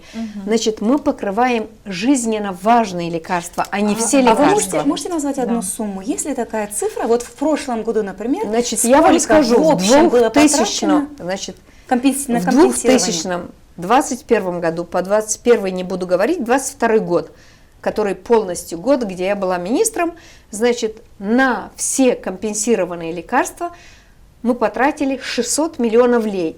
В прошлом году, значит, только через 2 года этот бюджет стал в 2 раза больше, 1 200 тысяч миллионов. 200 миллионов лей, значит, больше 1 миллиарда. И мы постоянно, вот у нас на прошлой неделе была комиссия, мы опять новые лекарства вводим. Кстати, будет у нас лекарство против аллергии к амброзии, но мы должны разрушать вот эту... Очень у многих это аллергия. Да, и мы вводим туда вот лекарство, которое будет компенсированное, они будут немножко платить, но все равно будет легче. И у нас, я хочу сказать, дорогие лекарства, вот есть ингаляторы, особенно, и у нас правило, для детей у нас полностью бесплатно. Там нет доплаты абсолютно для детей и для беременных. То есть все, что по рецепту, все бесплатно? Нет, не по рецепту, из того списка компенсированных. А когда вот люди ждут, а когда будет по рецепту все бесплатно для детей? Нету нигде в мире этого, понимаете? Принят, я спровоцировала этот ответ, я чтобы хочу вы вам еще сказать, раз на него ответили. Нет, я хочу другое, потому что вы задаете вопрос, и люди тоже не поймут. По компенсированным лекарствам, что я хочу сказать? Есть список компенсированных лекарств. Мы должны стараться из того списка, чтобы люди не доплатили, если он компенсированный, чтобы он был по возможности бесплатным, чтобы он пошел, получил его бесплатно. А некоторые должны платить. И я вам хочу, но нет, что если мне дали рецепт, я должен все получить бесплатно. Такого нет нигде в мире. Точка, понятно. Да. Я хочу сказать только один добавить. Я вам дам один пример. Есть ингаляторы для разных заболеваний, астма, бронхит и разные. Эти ингаляторы с этими лекарствами стоят, некоторые хорошие, 1000 лей. Ко мне пришел знакомый и показывает мне чек и говорит, я такого не ожидала. Я говорю, что ты не ожидала? Я даже испугалась. Кстати, депутат в парламенте. Я говорю, что ты не ожидала? Он говорит, он стоит 1000, а я доплатил только 200. Скажите, это помощь больным или нет, если государство взяло 800 на себя, то есть страховая система? Если депутат со своей зарплатой это ощутил, он пришел и сказал, человеку, у которого нет депутатской зарплаты. Это дорогое лекарство. И если он, для человека и 200 лей много, но если мы взяли 800, это уже хорошо. Да, согласимся с вами, что это уже хорошо. Последний вопрос в этой рубрике. Люди говорят, что медицина в стране поделилась на услуги для богатых и услуги для бедных. Нет, с этим я не согласна. Почему? Потому что богатые люди ходят в государственные тоже учреждения. И очень часто ходят в государственные учреждения. И бедные люди ходят в частные клиники, где вы сами сказали, что очень большие цены. И мы стараемся... Вот мы строим 2 новые больницы региональные в Кагуле и в Бельцах. Почему? Там не будут простые услуги, там будут те услуги, которые сейчас можно найти только в Кишиневе. Это будет онкология, это будет нейрохирургия, кардиохирургия. Почему мы строим эти больницы в этих городах? Чтобы юг и север имел больницы очень современные, ближе к дому своему. Потому что большие затраты, постоянно ехать на консультации, ехать в Кишинев. Мы должны приблизить услуги к народу. А почему у нас нет услуг. Понимаете, вот компенсированные лекарства, потому что Камрат это очень маленькая территория. Кагул, она полностью обслуживает весь юг. И у нас были консультанты, меня спросили, кстати, ваши депутаты, возможно, депутаты с Гагаузии. И я сказала, что это не решает министр и не премьер-министр. У нас компания с Великобритании рассчитала, по заболеваемости, по населению, по отдаленности, по пунктам скорой помощи и все. И это решение могло быть и другое, оно могло быть и в Чадурлунге, это зависит от дорог, Ну, наверное, та организация просто рекомендует на основе своих анализов. Она не рекомендует, решать потому что правительство. Они не рекомендуют, потому что деньги тоже они дают. Потому что там есть и гранты, и кредиты, и все. И они не только, и не потому что рекомендуют, эта рекомендация обоснована на расчеты, понимаете? Я не могу прийти и сказать: ой, я не буду смотреть на то, что рекомендовали мне вот специалисты, сейчас, смотрите, я министры Немиренко, решаю. Чуть-чуть политики в этот вопрос, потому что люди, которые живут в Гагаузии и смотрят наш эфир сейчас, они думают, ну вот такую современную новую клинику строят, а построят ее не в Гагаузии. А почему в Камрате? Вы должны дать мне аргументы. Вы попросим, не просто, попросим, чтобы это сделали те люди, которые занимаются здравоохранением в автономии. Нет, я хочу сказать, когда вы что-то с чем-то не согласны, у вас должны быть аргументы, чтобы у нас получился диалог. Потому что в сороках он захочет в сороках. И вы знаете, я вам хочу сказать одну вещь. Вот раньше здравоохранение, оно развивалось вот в этом принципу. Я вам скажу, в одно время у нас был большой кредит и грант на развитие центров здоровья в селах. Там была реконструкция, некоторые в Гагаузии были много-много лет назад. Мы сидели, я была в той группе, еще молодой, работали в министерстве, такие с энтузиазмом, разделили, посчитали по тем параметрам, которые дали нам международные эксперты. Должно быть, где больше населения в селах, где не будешь реконструировать и оборудование принести в село, которое обслуживает 100 человек. Надо там, где больше. Потом дойдем до тех, чтобы был импакт, чтобы были результаты. Где детей больше, где есть школа и все. Что в итоге получилось? Мы чуть не плакали, эта группа. Позвонили из правительства. В селе премьер-министра. Позвонили с министерства такого. В селе того министра. Извините, так не должно быть, потому что я буду строить в моем селе, вы в вашем районе. Должно быть рассчитано. Не там, где мы хотим, а там, где положено, потому что они рассчитали по отдаленности ко всем пунктам. Количество дорог, какие дороги больше, которые лучше. Это не политический вопрос вот здесь. Кагул и Бельцы абсолютно не политический вопрос. А эти больницы стоят сотни миллионов евро. Мы не имеем права ошибиться. Мы пришли помочь людям, а не просто строить там, где я хочу. А если вернемся к этому томографу, как получилось так, что он попал в Камратскую районную больницу? Потому что, насколько я поняла, томографов в соседних районах нет. Во-первых, томограф должен работать, а не спать.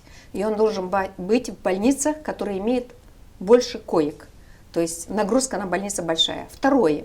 Мы создали по всей стране центры по нарушению мозгового кровообращения. Идея эта не моя, это везде в мире существует. Я просто начала еще с 2019 года и еще с профессором встречалась, профессор Гропа, но ничего не получилось. Я когда пришла, сказала: умру, но сделаю. Почему? Потому что у нас по статистике за 1 час регистрируется 1 инсульт в стране, а за 1,5 часа 1 инсультный больной умирает. Вот сколько у нас эта передача здесь будет идти, сейчас я думаю, что статистика начинает изменяться, но за год она не изменится так быстро. Результаты придут даже не следующему министру, а через 1 министр. Изменятся и показатели смертности, и все.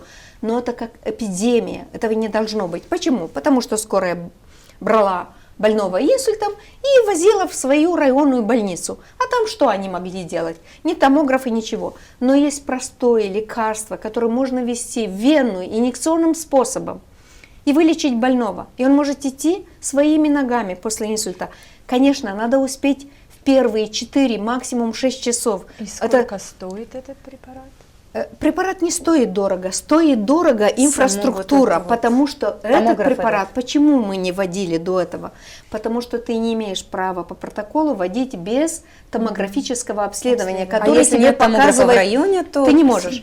И мы создали структуру из 13 центров, и мы должны туда поставлять не только томограф, доплер, реанимация должна быть, этот имаджист, доктор, который рентгенологи на томографе работает. Все это в Камрате есть сейчас? И этот один центр, мы создали 13 центров по стране. Значит, 3 в Кишиневе, 2 они заглавные, потому что там, где нет успеха от этого лечения, их направляют уже в Кишинев на операцию нейрохирургическую или эндоваскулярную, и этот тромб экстрактируют механическим путем через операцию. Значит, и у нас сейчас наша скорая помощь, она вот здесь я вам скажу, вот в Камрате такой центр, мы не создали в районах, как бы не Гагаузии. В Камрате мне обслуживает Кантемир, Бессарабку, Лева, они приходят в ваш центр. Даже Икагул, да? Да, и поэтому я сказала, мы будем иметь эти центры. И тут был очень старенький, будем говорить, довоенный, старенький компьютер, они очень просили. И я сказала, мы найдем средства, и тоже купим и в Камрате, чтобы они у нас, эти центры, они получили еще и специальную кровать для инсультных больных, которая рассчитывает сама дозу лекарств. Госпожа министр, люди хотят, вот вы знаете, на самом деле мы не случайно приняли решение тут, что мы продлеваем эфир с вами, потому что вряд ли мы получим ваше согласие в ближайшее время снова приехать в Я передачу. приеду, если это поможет. Мы одновременно с этим благодарим вас за то, что вы нашли время со своего очень сжатого графика и сегодня отвечаете на наши вопросы, но вот людей интересует еще такой факт. Социальные ассистенты, которые работают, которые предусмотрены для тяжело больных или людей с инвалидами, с ограниченными возможностями. Вот очень часто, и этот вопрос нам адресовали наши зрители, что невозможно получить статус этого самого социального работника, если в доме есть больной. Что с этим так и что не так? Я хочу сказать, что этот вопрос не ко мне, а к министру труда и социального. Но смотрите, почему, это не наш почему вопрос. мы решили его вам в том числе задать? Потому что мы пригласим сюда и министра труда и социальной защиты. Значит, я хочу сказать, но это же ведь две люди, вещи. которые... Да, но это, давайте, я не могу отвечать за все в стране. Потом появится очень много вопросов ко мне, которые вроде бы косвенно. Значит, все, что относится к инвалидности, вот этот консилиум, который определяет инвалидность, я знаю, что есть Он к очень здравоохранению много... привязан? Нет, к Министерству труда и социальной защиты. Значит, у нас в Гагаузии одно министерство управления здравоохранения, поэтому люди задают эти вопросы, потому что у нас этими вопросами занимается управление у вас здравоохранения. есть и социальная защита здесь, она должна быть. Не может быть, чтобы административная власть Гагаузии не имела департамент по социальной защите. Я не верю. Это у нас еще и есть департамент по социальной защите. Да, должен быть. Как управление, или как оно называется, вот как управление здравоохранения, такое должно быть. Потому что даже на уровне района... Мы уже настолько их много, этих управлений, настолько, видимо... Я хочу вам сказать, очень много нареканий приходит, и вопросов ко мне приходят насчет вот группы инвалидности. Люди недовольны, что им меняет с 3-ю на 2-ю. И они считают, что мы занимаемся этим. Или они не могут получить и эту не могут инвалидность. получить, и все. Значит, эти все вопросы, работа вот этого консилиума национального, который определяет группу инвалидности, это все относится к Министерству труда и социальной защиты. И если у них есть нарекания, есть вопросы, они должны писать туда посредством жалобы или простого имейла. Можно звонить, это как они решают. Потом вот социальный статус того родственника, который будет иметь какую-то зарплату, ухаживая за больным, оно дается только на основании, что это инвалид. И там в зависимости еще и группа. То есть, видите, это все в социальной защите. И уже социальная защита, видите, в принципе, эти деньги приходят из местной власти. Но вы видели в Кишиневе, какая проблема была, что местная власть не хотела платить этим ассистентам. И в конце концов, как там Министерство труда и социальной защиты заплатило. Но я считаю, что этот вопрос вы должны адресовать. Вообще нет ли какого-то диссонанса в том, что человек для того, чтобы получить инвалидность, он же ведь обращается в медучреждение? Мы оформляем только эту карту. То есть и все. Скажите, пожалуйста, с 1 января 2025 года в медицинской сфере внедрены новые стандарты. Да. Что ощущают люди? Что изменилось для людей с 1 января? Я говорила о той инерции, что они, наверное, еще и полгода, и целый год они еще не будут ощущать. Во-первых, та единая программа, которую будем называть ее учебником всех наших действий, всех наших движений, циркуляции пациентов и то, что делают врачи, вот там все написано. Она была издана и апробирована решением правительства еще в 2007 году. Каждый год делали какие-то добавления, изменения. Там уже, извините, мы в министерстве не могли понимать, что там написано. А я не знаю, что могли понять наши коллеги в медучреждении. Она была очень бюрократичной. Она возила людей слева направо, справа налево, пока у них болела голова. Они все бросали и, как вы говорили, шли, наверное, в частную клинику. Мы упростили. Во-первых, само решение правительства, по-моему, на 1,5 страницы. Остальное апробируется совместным приказом Минздрава и страховой компании, потому что мы можем увидеть, что нужно что-то менять во благо людей, во благо медицинских учреждений. А решение правительства намного тяжелее менять. Что там нового? Да, мы вот что там новое, что это даст людям. Что новое? И оно стало намного уже и проще. Во-первых, там были разные порядки для консультантов, допустим, кардиолог, невропатолог, чтобы направить на какие-то анализы, и для семейных врачей. И они путались. Этот анализ на этот анализ мы не имеем права отправить. Идите к консультанту. Даже ему не нужен был кардиолог. Он мог сам направить и разобраться. Нет, он должен, потому что он не имеет права направить на такую форму УЗИ или что-то. Мы объединили вот этот реестр всех этих диагностических процедур для специалистов и семейных врачей, чтобы они больше не ругались. Мы разделили бюджеты, которые используются для диагностических целей. Это анализы лабораторий, это разные диагностики, как УЗИ, гастроскопия и разные. Почему? И страховая компания будет смотреть очень четко, как используется. Потому что делали учреждения? Я не хочу винить всех. Но обычно, допустим, маленькое учреждение, у вас тоже есть автономные центры, здесь ГГУЗИ в селах, которые они сами собой руководят, имеют миллионы от страховой компании. Они что будут делать? Они будут экономить.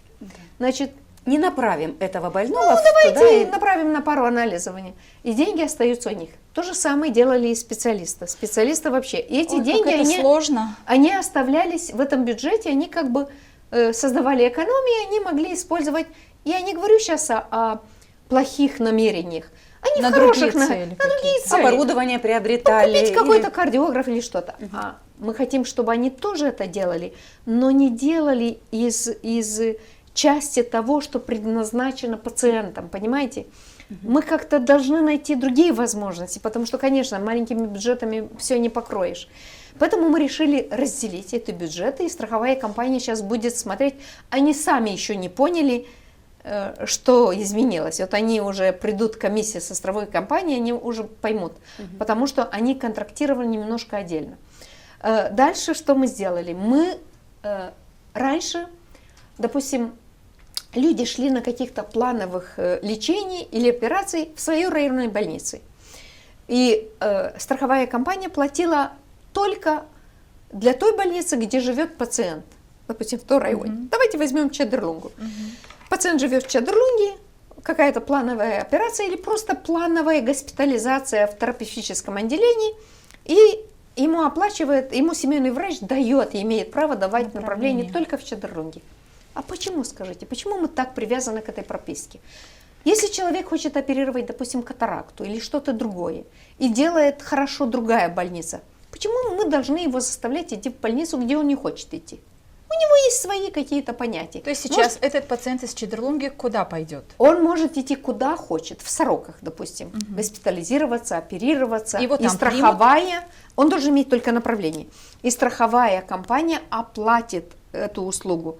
Он не может идти только в третичный уровень. Секундочку, как это выглядит? То есть я пришла в Чедерлунге к доктору, семейному врачу, и я говорю, я хочу попасть к специалисту в Сороках. Он может хочу попасть, потому что он не выберет так. Я хочу оперироваться, допустим, в Сороках, дайте мне направление в Сороках, потому что я знаю, что там есть хирург такой-то, который оперируется хорошо. Все.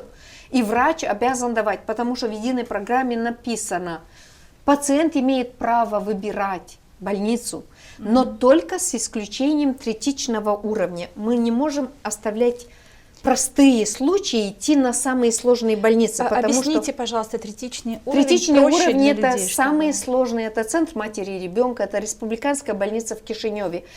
потому что они делают самые сложные операции, они берут То есть самые человек не может сложные. выбрать Мы не эти. можем, он не может выбрать, потому что мы его загрузим более простыми случаями, и он не будет делать то, что положено ему должен делать. делать, А да. на уровне вот районных больниц, допустим, с Чедерлунги хочет лечиться в Камрате, в Пожалуйста. терапевтическом отделении. Семейный врач того центра здоровья с Чедерлунги имеет право дать ему направление в Камратскую больницу. Вы знаете, это такой документ, что, наверное, мы целую передачу могли бы посвятить ему, но у нас еще очень-очень много вопросов. И один И вопрос еще в этом касается- документе еще раз подтвердили то, что пациенты могут идти напрямую к специалистам и регистрироваться и программироваться. Я знаю, вы не задали мне вопрос, но я бы себе еще один вопрос задала. Задайте его себе и ответьте все Нет, важное и нужное. Когда вы меня спросили, люди говорят, что... Вот я скажу еще один вопрос себе Давайте. задам, чтобы объяснить людям. Люди говорят, что очень большая проблема в системе здравоохранения с программированием. И они здесь 100% правы. И мы боремся с этим программированием. Я иногда просто не знаю, что делать. Потому что Долго ждать. долго ждать. Когда я говорю про операции, про какие-то диагностические процедуры, да, там нужно ждать. Допустим, когда я пришла в министерство, очередь на томографию и резонанс для больного онко, первичного онко, у которого только под вопросом стоит онкопроцесс, вы знаете, сколько был? 6 месяцев. А сейчас знаете, для первичного больного сколько? 10 дней. Значит, улучшили мы или нет?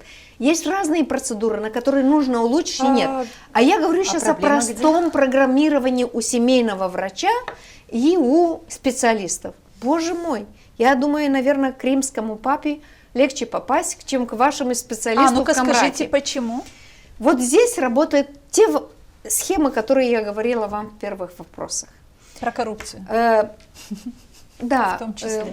Конечно, это какое-то кондиционирование идет.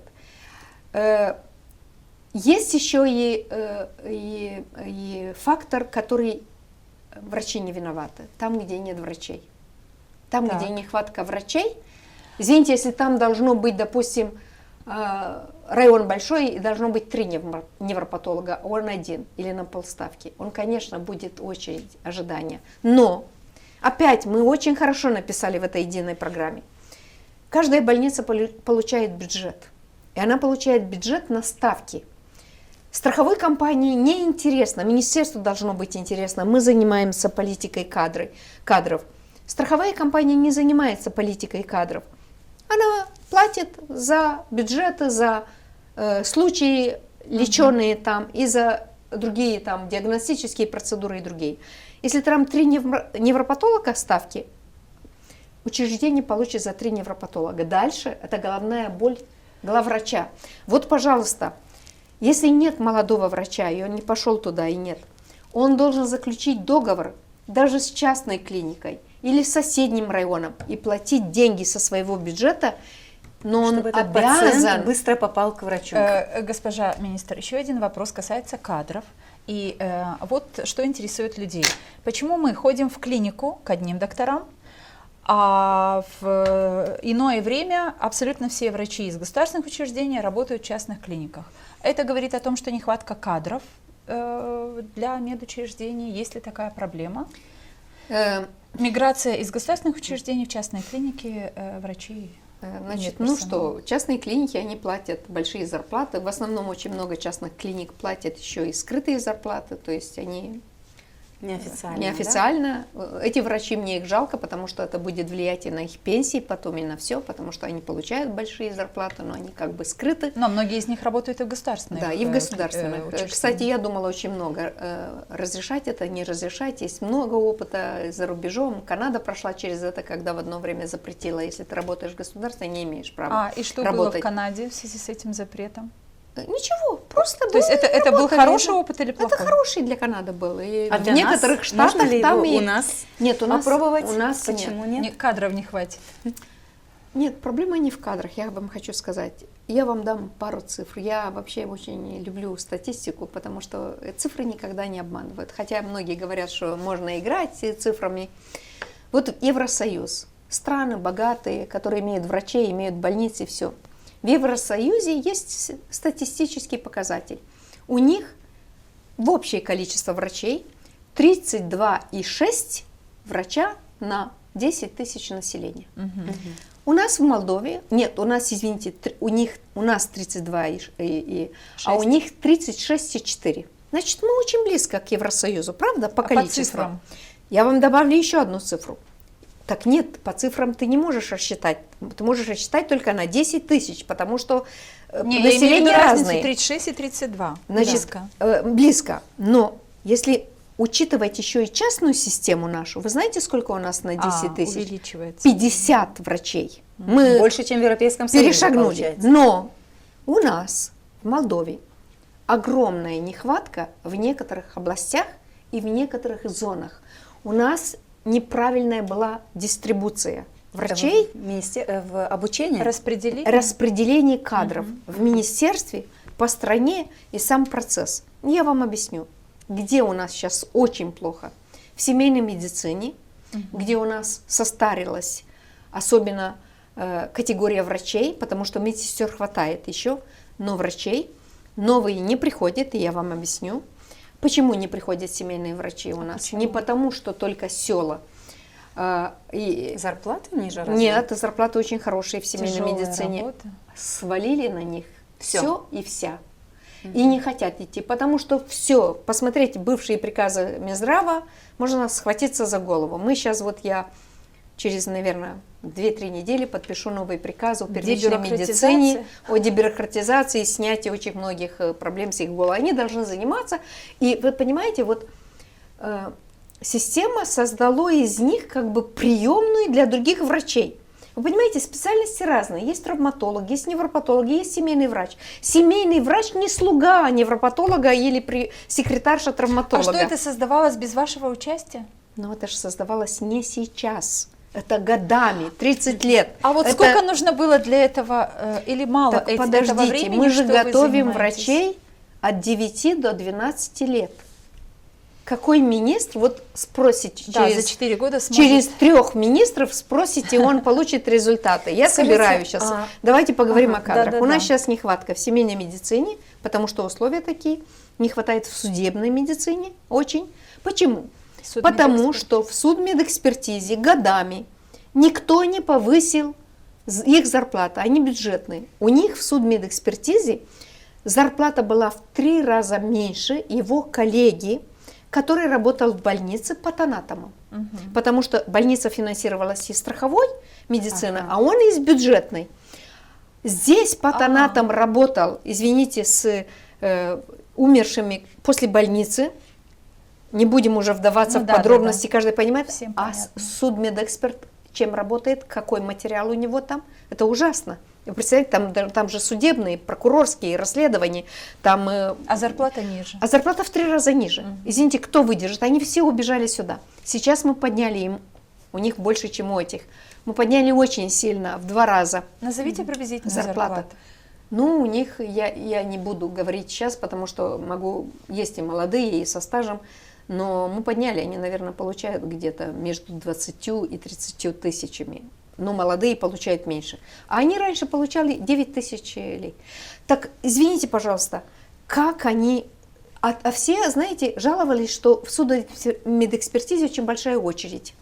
То есть, потому что нет врачей, потому что зарплата маленькая.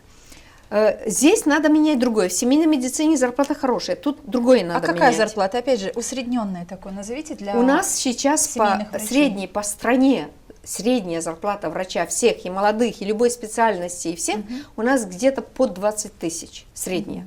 Но у нас есть специальности, где достигает 40 тысяч, и есть молодые доктора, которые еще получают там 12-15 тысяч. Но мы создали для них очень много поддержек. Вот, допустим, я смотрела, не хватает врачей в районах. О распределении говорим и о программировании, о планификации. Вот не хватает судмедэкспертов. Откуда я их могу взять? Скажите, у меня нет нигде какого-то чемоданчика или что-то, чтобы я открыла и чтобы сразу оттуда вышли доктора. Вот я взяла 10 лет назад, каждый год, сколько была команда Министерства здравоохранения к университету, чтобы готовить в резидентуре судмедэкспертов. 0. в один год, в другой год То есть один не было какого-то судмедэксперт. анализа, а какие нужны специалисты. Так извините, чтобы я сейчас готовить именно получаю нужные тот ноль, специальности. понимаете? Ага. И я вам скажу другое. В прошлом году мы заказали 10 судмедэкспертов, в позапрошлом 8, Но они закончат учебу. но уже через- закончат уже Они через пару достанутся лет. другому министру, Да. грубо говоря. Другое. У нас заканчивали... Здесь я хочу сказать о хорошей политике и плохой политике предыдущих раньше. В семейной медицине. Все было хорошо. У нас реформа шла очень хорошо в семейной медицине. Слава тем министрам, которые Это делают. руководили и делали это. Потом начались менять приказы, все свалили на семейных врачей. В 2000, не буду вдаваться в подробности, там есть года, когда медуниверситет выпускал каждый год по 60-70 семейных врачей. Сейчас выпускают по 13. И нет конкурса. То есть мы даем заказ, но не Ага. поступают. Не хотят они быть Ну, семейными потому что есть врачами. вот эти проблемы, о Потому, которых вы почему-то, говорите. потому что за годами реформа была хорошая, но потом они переусердствовали, свалили очень много на семейных врачей, и они не хотят идти в эту специальность. А если- какие еще не да. хватает специалистов-врачей? Вот эндокринологи, Не хватает, кардиологи. не хватает в районах, значит так, половина районов не имеет кардиологов, онкологов, невропатологов, узких специалистов. И судмедэкспертиза и реанимации тоже не хватает. А у нас каких не Гагаузии, хватает может в быть, Гагаузии? да, У вас да, вот. есть Нет такая? большой разницы. Единственное, что я увидела, что на севере как-то семейных врачей хватает. У них нет такой огромнейшей... Потребность. А вы знаете, почему, Потому- на мой взгляд, там села меньше? Нет. Нет? Люди как-то уходят туда, там другие традиции немножко, они идут после. И что я хочу сказать после распределения, вот после всего. Раньше распределение было по-другому, я уже потом вам расскажу, как было раньше и как сейчас. Но я всегда стою рядом с теми, которые распределяю. Притом, если заканчивает 24 реаниматолога, они все рядом, чтобы они видели, куда уходят коллеги, чтобы это было транспарентно, чтобы никто потом не говорил, что вот комиссия министерства направила сына, не знаю, Чьего? какого-то чиновника туда, где он хотел. Нет, все идет, они все видят.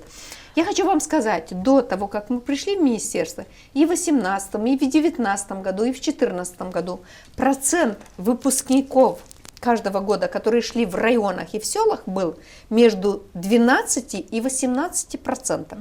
Я затащила этот процент, у нас идут в районах и в селах, до 47-49%, почти половина. Скажите, пожалуйста, а выпускники нашего университета? О котором вы сколько сказали, процентов? что Да, очень да, хороший да, университет. наш университет, Кишиневский, имени Тестемицана. Выпускники этого вуза остаются в Молдове, реализуют себя здесь? Каков процент тех, кто остается?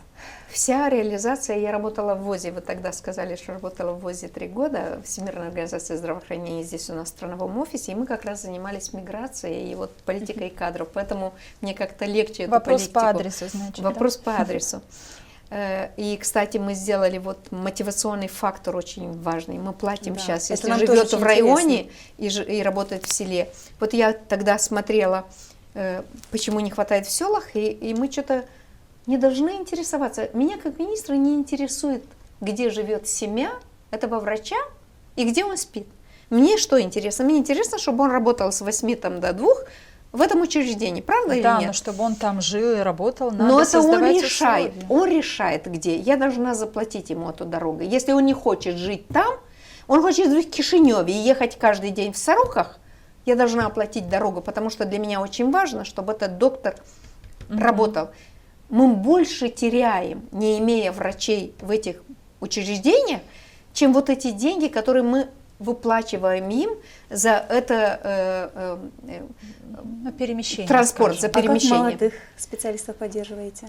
Мы для Начинающих. молодых вот начинающих, они сейчас имеют 120 тысяч за 6 месяцев. Раньше им платили в 3 этапа. Я, когда пришла, сказала, это неправильно. И мы изменили законодательство, потому что они ничего не понимают из этих денег каждый год, чтобы они не убежали. Да не убежит он.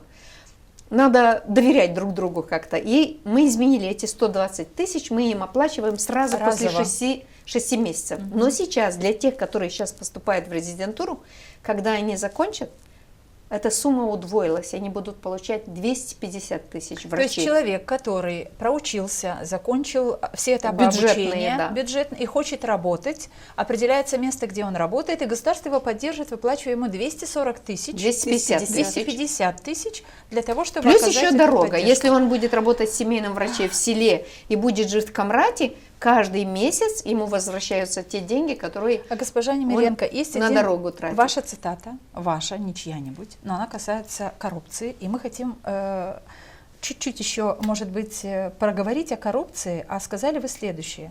Бедность рождает коррупцию, а коррупция рождает бедность. Не знаю, если мы выйдем из этого замкнутого круга. Чуть-чуть пессимистично. Вы Чуть-чуть действительно не верите пессимистично. в то, что можно побороть коррупцию? У меня тоже бывают разные настроения. Я не знаю, когда я сказала. Я очень хочу верить, что мы сможем изменить эту страну. Вы об этом Возможно. сказали в передаче у господина Калагуряна. Да, потому что та передача была в основном о коррупции, и не только о таких оплатах. Там была о большой коррупции, о больших схемах. И я очень часто чувствую себя одинокой. У меня такое ощущение, знаете, что я борюсь с ветряными мельницами. Как-то неинтересно это ни системе, ни другим. И поэтому иногда я имею право быть пессимистичной, когда ты тратишь по 80% в день на эти субъекты. Я очень хочу, чтобы мы имели учреждения, где пациенты приходят, их ожидают. И я говорю, что не надо ждать улыбки, но уважение должно быть везде. И я всегда, когда у нас открытие чего-то, я всегда заканчиваю, если вы посмотрите какие-то видео, вы найдете, что в конце я всегда говорю врачам, пожалуйста, откройте свои сердца, будьте внимательны к пациентам, потому что к вам приходят, если не ваши бабушки и дедушки и родители, приходят родители и бабушки ваших односельчан, ваших коллег. Наша страна, я всегда говорю, наша страна такая маленькая, последняя перепись показала страшную цифру. Мы 2,5 миллиона. скоро друг друга все будем узнавать и знать по имени и в лицо. Почему мы должны друг друга убивать? Я не могу понять, почему мы должны использовать каждый друг друга. Вы говорите об агрессии, которая есть. Агрессии очень много, и каждый старается как-то выжить за счет другого. Я всегда позитивно думаю о людях. Конечно, моя функция обязывает меня быть строгой. Я иногда увольняю директоров. Я знаю, что там весь их клан меня ненавидит и проклинает. Но если больница выздоровеет после этого, я буду продолжать это делать. И пусть не обижаются на меня они, но если обижаются, я как-то переживу. Потому что мне очень важно иметь нормальное общество, иметь нормальные больницы, нормальные школы, где люди хорошо, просто надо хорошо, нормально относиться к друг другу, не надо любить друг друга. У каждого есть семья, свои близкие. Просто нормально относиться и не тратить нервы с утра до вечера на искусственные вещи, которые сами создаю. Я сталкивалась с агрессией очень много раз. Вот за эти 4 года я могу вам рассказывать истории агрессии по отношению ко мне. А что это вас не разочаровывало, не появлялась Нет, мысль я уйти? люблю свою работу, и у нас получается. И, может, люди, которые меня слушают, они не видят результаты. Я позиции сказала, когда была в парламенте. Пожалуйста, я приеду на автобусе, загружу вас и сделаю экскурсию персонально, потому что приезжают из-за границы, и они удивлены. Вот у нас сейчас работает комиссия, мы хотим привезти, у нас проблема с лекарствами для онкологии. И у нас проблема с лекарствами, потому что лекарства не закупает министерство. Мы делаем закупки, но из тех лекарств, которые есть на рынке здесь. А для того, чтобы они появились на рынке, какая-то компания международная, она должна быть заинтересована. Это проблема всех маленьких стран. Они не заинтересованы, у них не будет прибыли в маленькой стране. Они пойдут продавать лекарства в большие страны.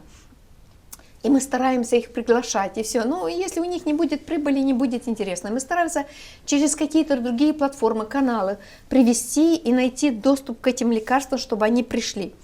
И вот сейчас пришла комиссия, вчера работала комиссия по онкологии, которая была много лет назад. Кто-то, наверное, тоже хотел этого делать, и привезли этих экспертов по онкологии у нас в Молдове. И они помнят, что было лет 5 назад.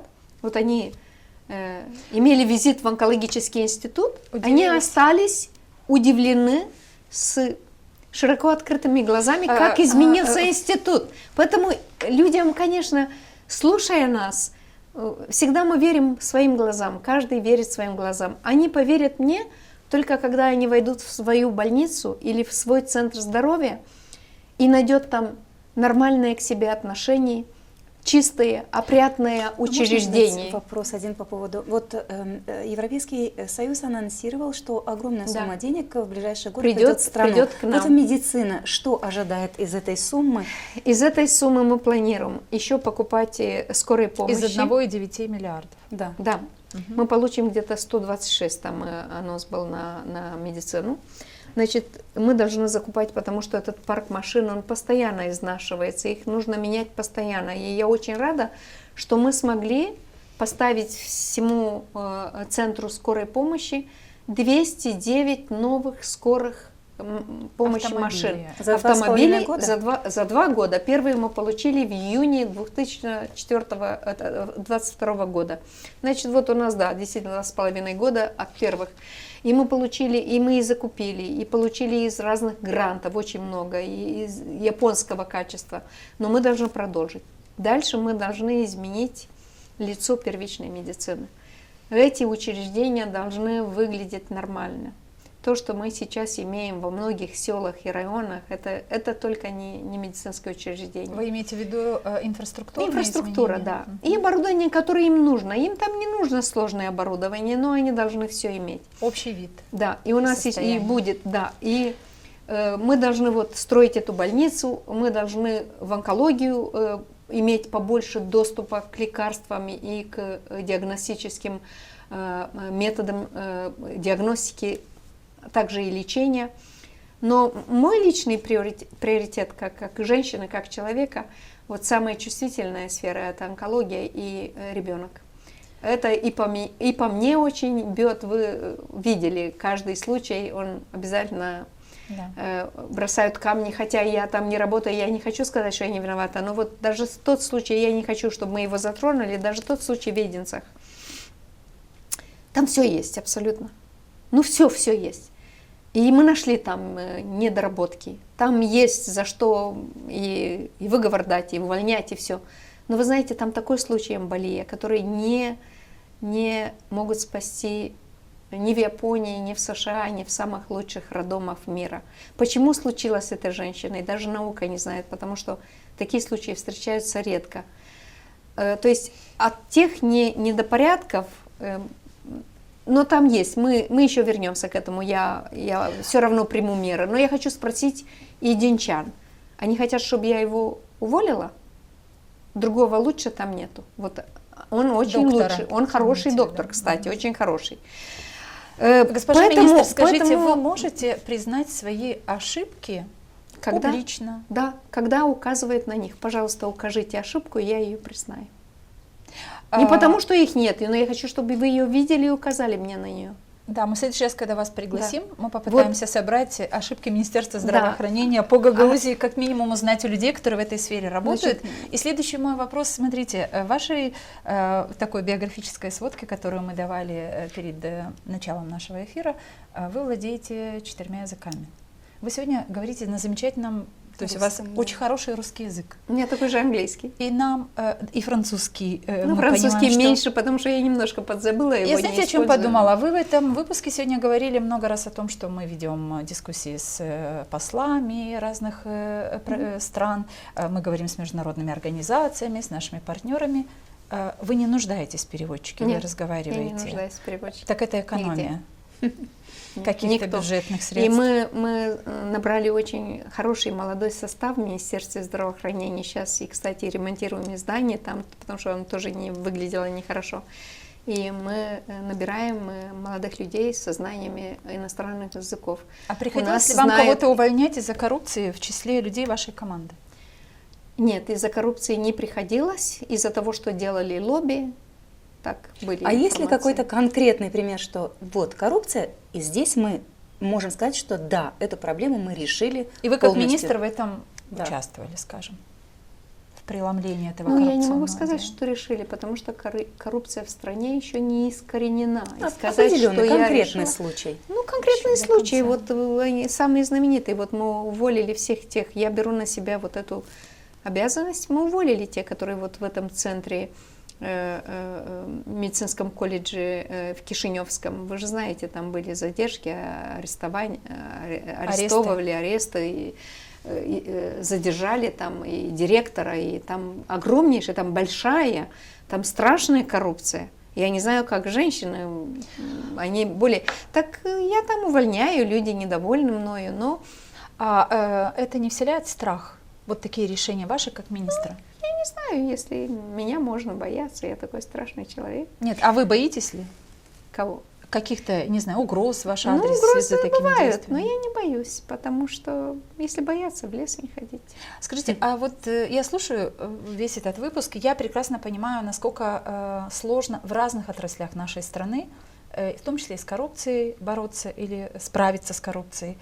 И это не важно в образовании, в здравоохранении, где бы то ни было.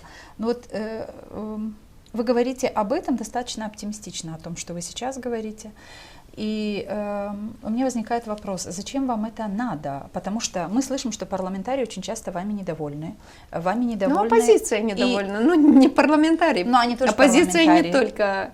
Ну, я не знаю, какие они парламентарии, да, потому что, понимаете, парламентарий должен быть человек, который уважает, во-первых, свой народ, потому что их выбрали народ. Меня назначили, а их выбрал народ. Зачем вам это надо, быть министром? Можно отказаться и не тащить на себе эту тяжелую ношу, как я понимаю сейчас в этой студии. Ну, а вам зачем это надо вести эту Мы передачу? любим это дело, и нам Я это тоже нравится. люблю свое дело. Мы работаем, вот я скажу вам честно, мы ушли с моими коллегами вчера из министерства, по-моему, было 9:30 вечера или 9:40. И когда у нас получается, мы очень рады, потому что я знаю, никто где-то на окраине, в каком-то районе не будет знать, что это работа моей команды и нашего министерства, но я знаю, что мы спасем очень много жизней. И это не будет оглашено в каких-то отчетах, что это моя личная работа или работа моих коллег в министерстве.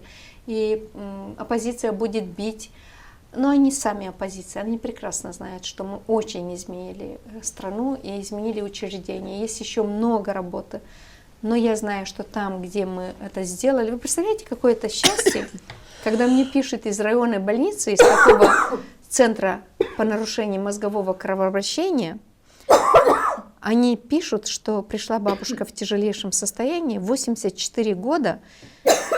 Вы представляете, в 84 года у нас никто не дает как бы надежду таким людям. Вообще даже иногда не водят в больницу. На второй день пришли спрашивать, что с ней, собираться к похоронам. А они показывают бабушку, которая сидит на кровати и кушает. Они говорят, мы врачи, и смотрим, как 70% симптоматики, инсультной симптоматики исчезает после этого лечения у нас на глазах. То есть она не могла ни говорить, ни встать, ни поднять руку, ни ходить, ничего. И она кушает, говорит, даже если останутся малюсенькие какие-то осложнения, она переживет, но она осталась в семье. Знает ли та семья, что это работа 2 лет наших, найти эти деньги? Это стоит сотни миллионов лей. Мы нашли на это оборудование, мы делали обучение, мы возили наших докторов в Литве. Вот только по этому проекту можно рассказывать тут полчаса. И это оборудование есть в Камрате. И это оборудование есть в Камрате. Вот и ваши отметить. врачи работают здесь очень хорошо с этим оборудованием. И там, где нет успеха от лечения, потому что человек пришел позже, или они отправляют в Кишинев. И это будет только из этого проекта, столько спасенных жизней. Я всегда говорю, у меня отец умер очень молодым. Он не знал, мои внуки не помнят его. Они были малюсенькие, в годовалом возрасте. И я очень рада, что другие дети не пройдут через эту трагедию, потерять отца, мать. И вот так мы можем рассказать о любом проекте, как он изменит и качество жизни. У нас сейчас очень большой проект по реабилитации со Всемирным банком. Мы выбили деньги Мы ехали, мы писали проекты, мы разговаривали с ним. И у нас будет огромнейший проект по реабилитации. У нас нет реабилитации, у нас принимают физиопроцедуры как реабилитация. Реабилитация – это не физиопроцедура. Реабилитация – это который человек после инсульта не может одеваться сам или не может кушать. И ты вот разрабатываешь ту группу мышц, чтобы он медленно учился это делать. Вы знаете, это для них как воздух, это для них как не знаю что, как спасение. Вы знаете, извините, но невозможно не заметить, что вы вот вовлечены, не знаю. Я живу этим. Живете этим, тогда вопрос еще, остается время, ну я не говорю на себя, на семью как минимум, Нет, потому что не мы все остается. женщины, и каждая женщина нуждается в том, чтобы это была еще и семья. Не остается. Спасибо за то, что вы нашли время, за то, что вы к нам приехали. Я думаю, что для всех зрителей нашего проекта и в особенности для тех, кто проживает в Гагаузии, очень много нового, полезного сегодня этот выпуск дал. Я хочу Спасибо. вас попросить, пригласите тоже докторов из Кишинева, которые делают какие-то операции, которые к этим операциям имеют доступ гагаузский народ. Пусть люди знают, пригласите с Министерства здравоохранения людей, чтобы они объяснили вот одну передачу про то, как работает вот эта единая программа, чтобы они знали, что на это имеют право, на это имеют право, да? Какие лекарства. Пригласите страховую компанию, чтобы они объяснили, какие лекарства бесплатные, какие лекарства, к каким лекарствам имеет доступ. Мы должны информировать правильно людей. И тогда Спасибо вам, госпожа министр. люди будут Дорогие требовать. зрители, смотрите, министр здравоохранения Алла Немиренко дает нам советы, кого приглашать в студию, и мы понимаем прекрасно, что это все возможно и нужно, и крайне необходимо для тех людей, которые так или иначе в этом правовом государстве хотят, напротив того, что мы выплачиваем налоги, получать информацию о том, как правильно эти налоги используются, то есть деньги бюджетные налогоплательщиков, и что государство дает нам, людям, особенно если это касается здоровья. Спасибо вам большое за искренность, за откровенность, большое. за готовность, за то, что вы потратили много времени для того, чтобы с нами здесь пообщаться. Я считаю, что... Успехов вам. Спасибо большое. Я считаю, что самое важное — быть искренним. Люди чувствуют, когда с ними искренний человек говорит. За этим столом невозможно было вас сегодня это не почувствовать. Спасибо вам за это. И вам спасибо. Друзья, И здоровья. Да, здоровья всем. Мы, Елена Карамит и Екатерина Жекова, говорим вам спасибо, что вы были вместе с нами. Ну и, безусловно, просьба все та же, потому что мы нуждаемся в вашей поддержке, друзья, поэтому ставьте лайки, если эта дискуссия вам понравилась, порекомендуйте друзьям, пожалуйста. Давайте так щедрыми лайками и подписками сделаем так, чтобы наша аудитория была больше. Поверьте, это поможет стране. Страна нуждается в единомышленниках, людях, которые хотят знать, что происходит, почему и как нам к этому относиться. Это наша главная миссия, и мы с Еленой Карамит пытаемся в дискуссиях это проводить. Поэтому оставайтесь с нами. До встречи следующей. Мы все хотим достойных условий жизни. Мы все хотим качественной медицины. Мы все хотим хорошие дороги и коммуникации. Мы все хотим высокие зарплаты и пенсии. Мы все хотим, чтобы работали законы. Мы все хотим лучшего для Молдовы, и это нас объединяет. Значит, мы единомышленники.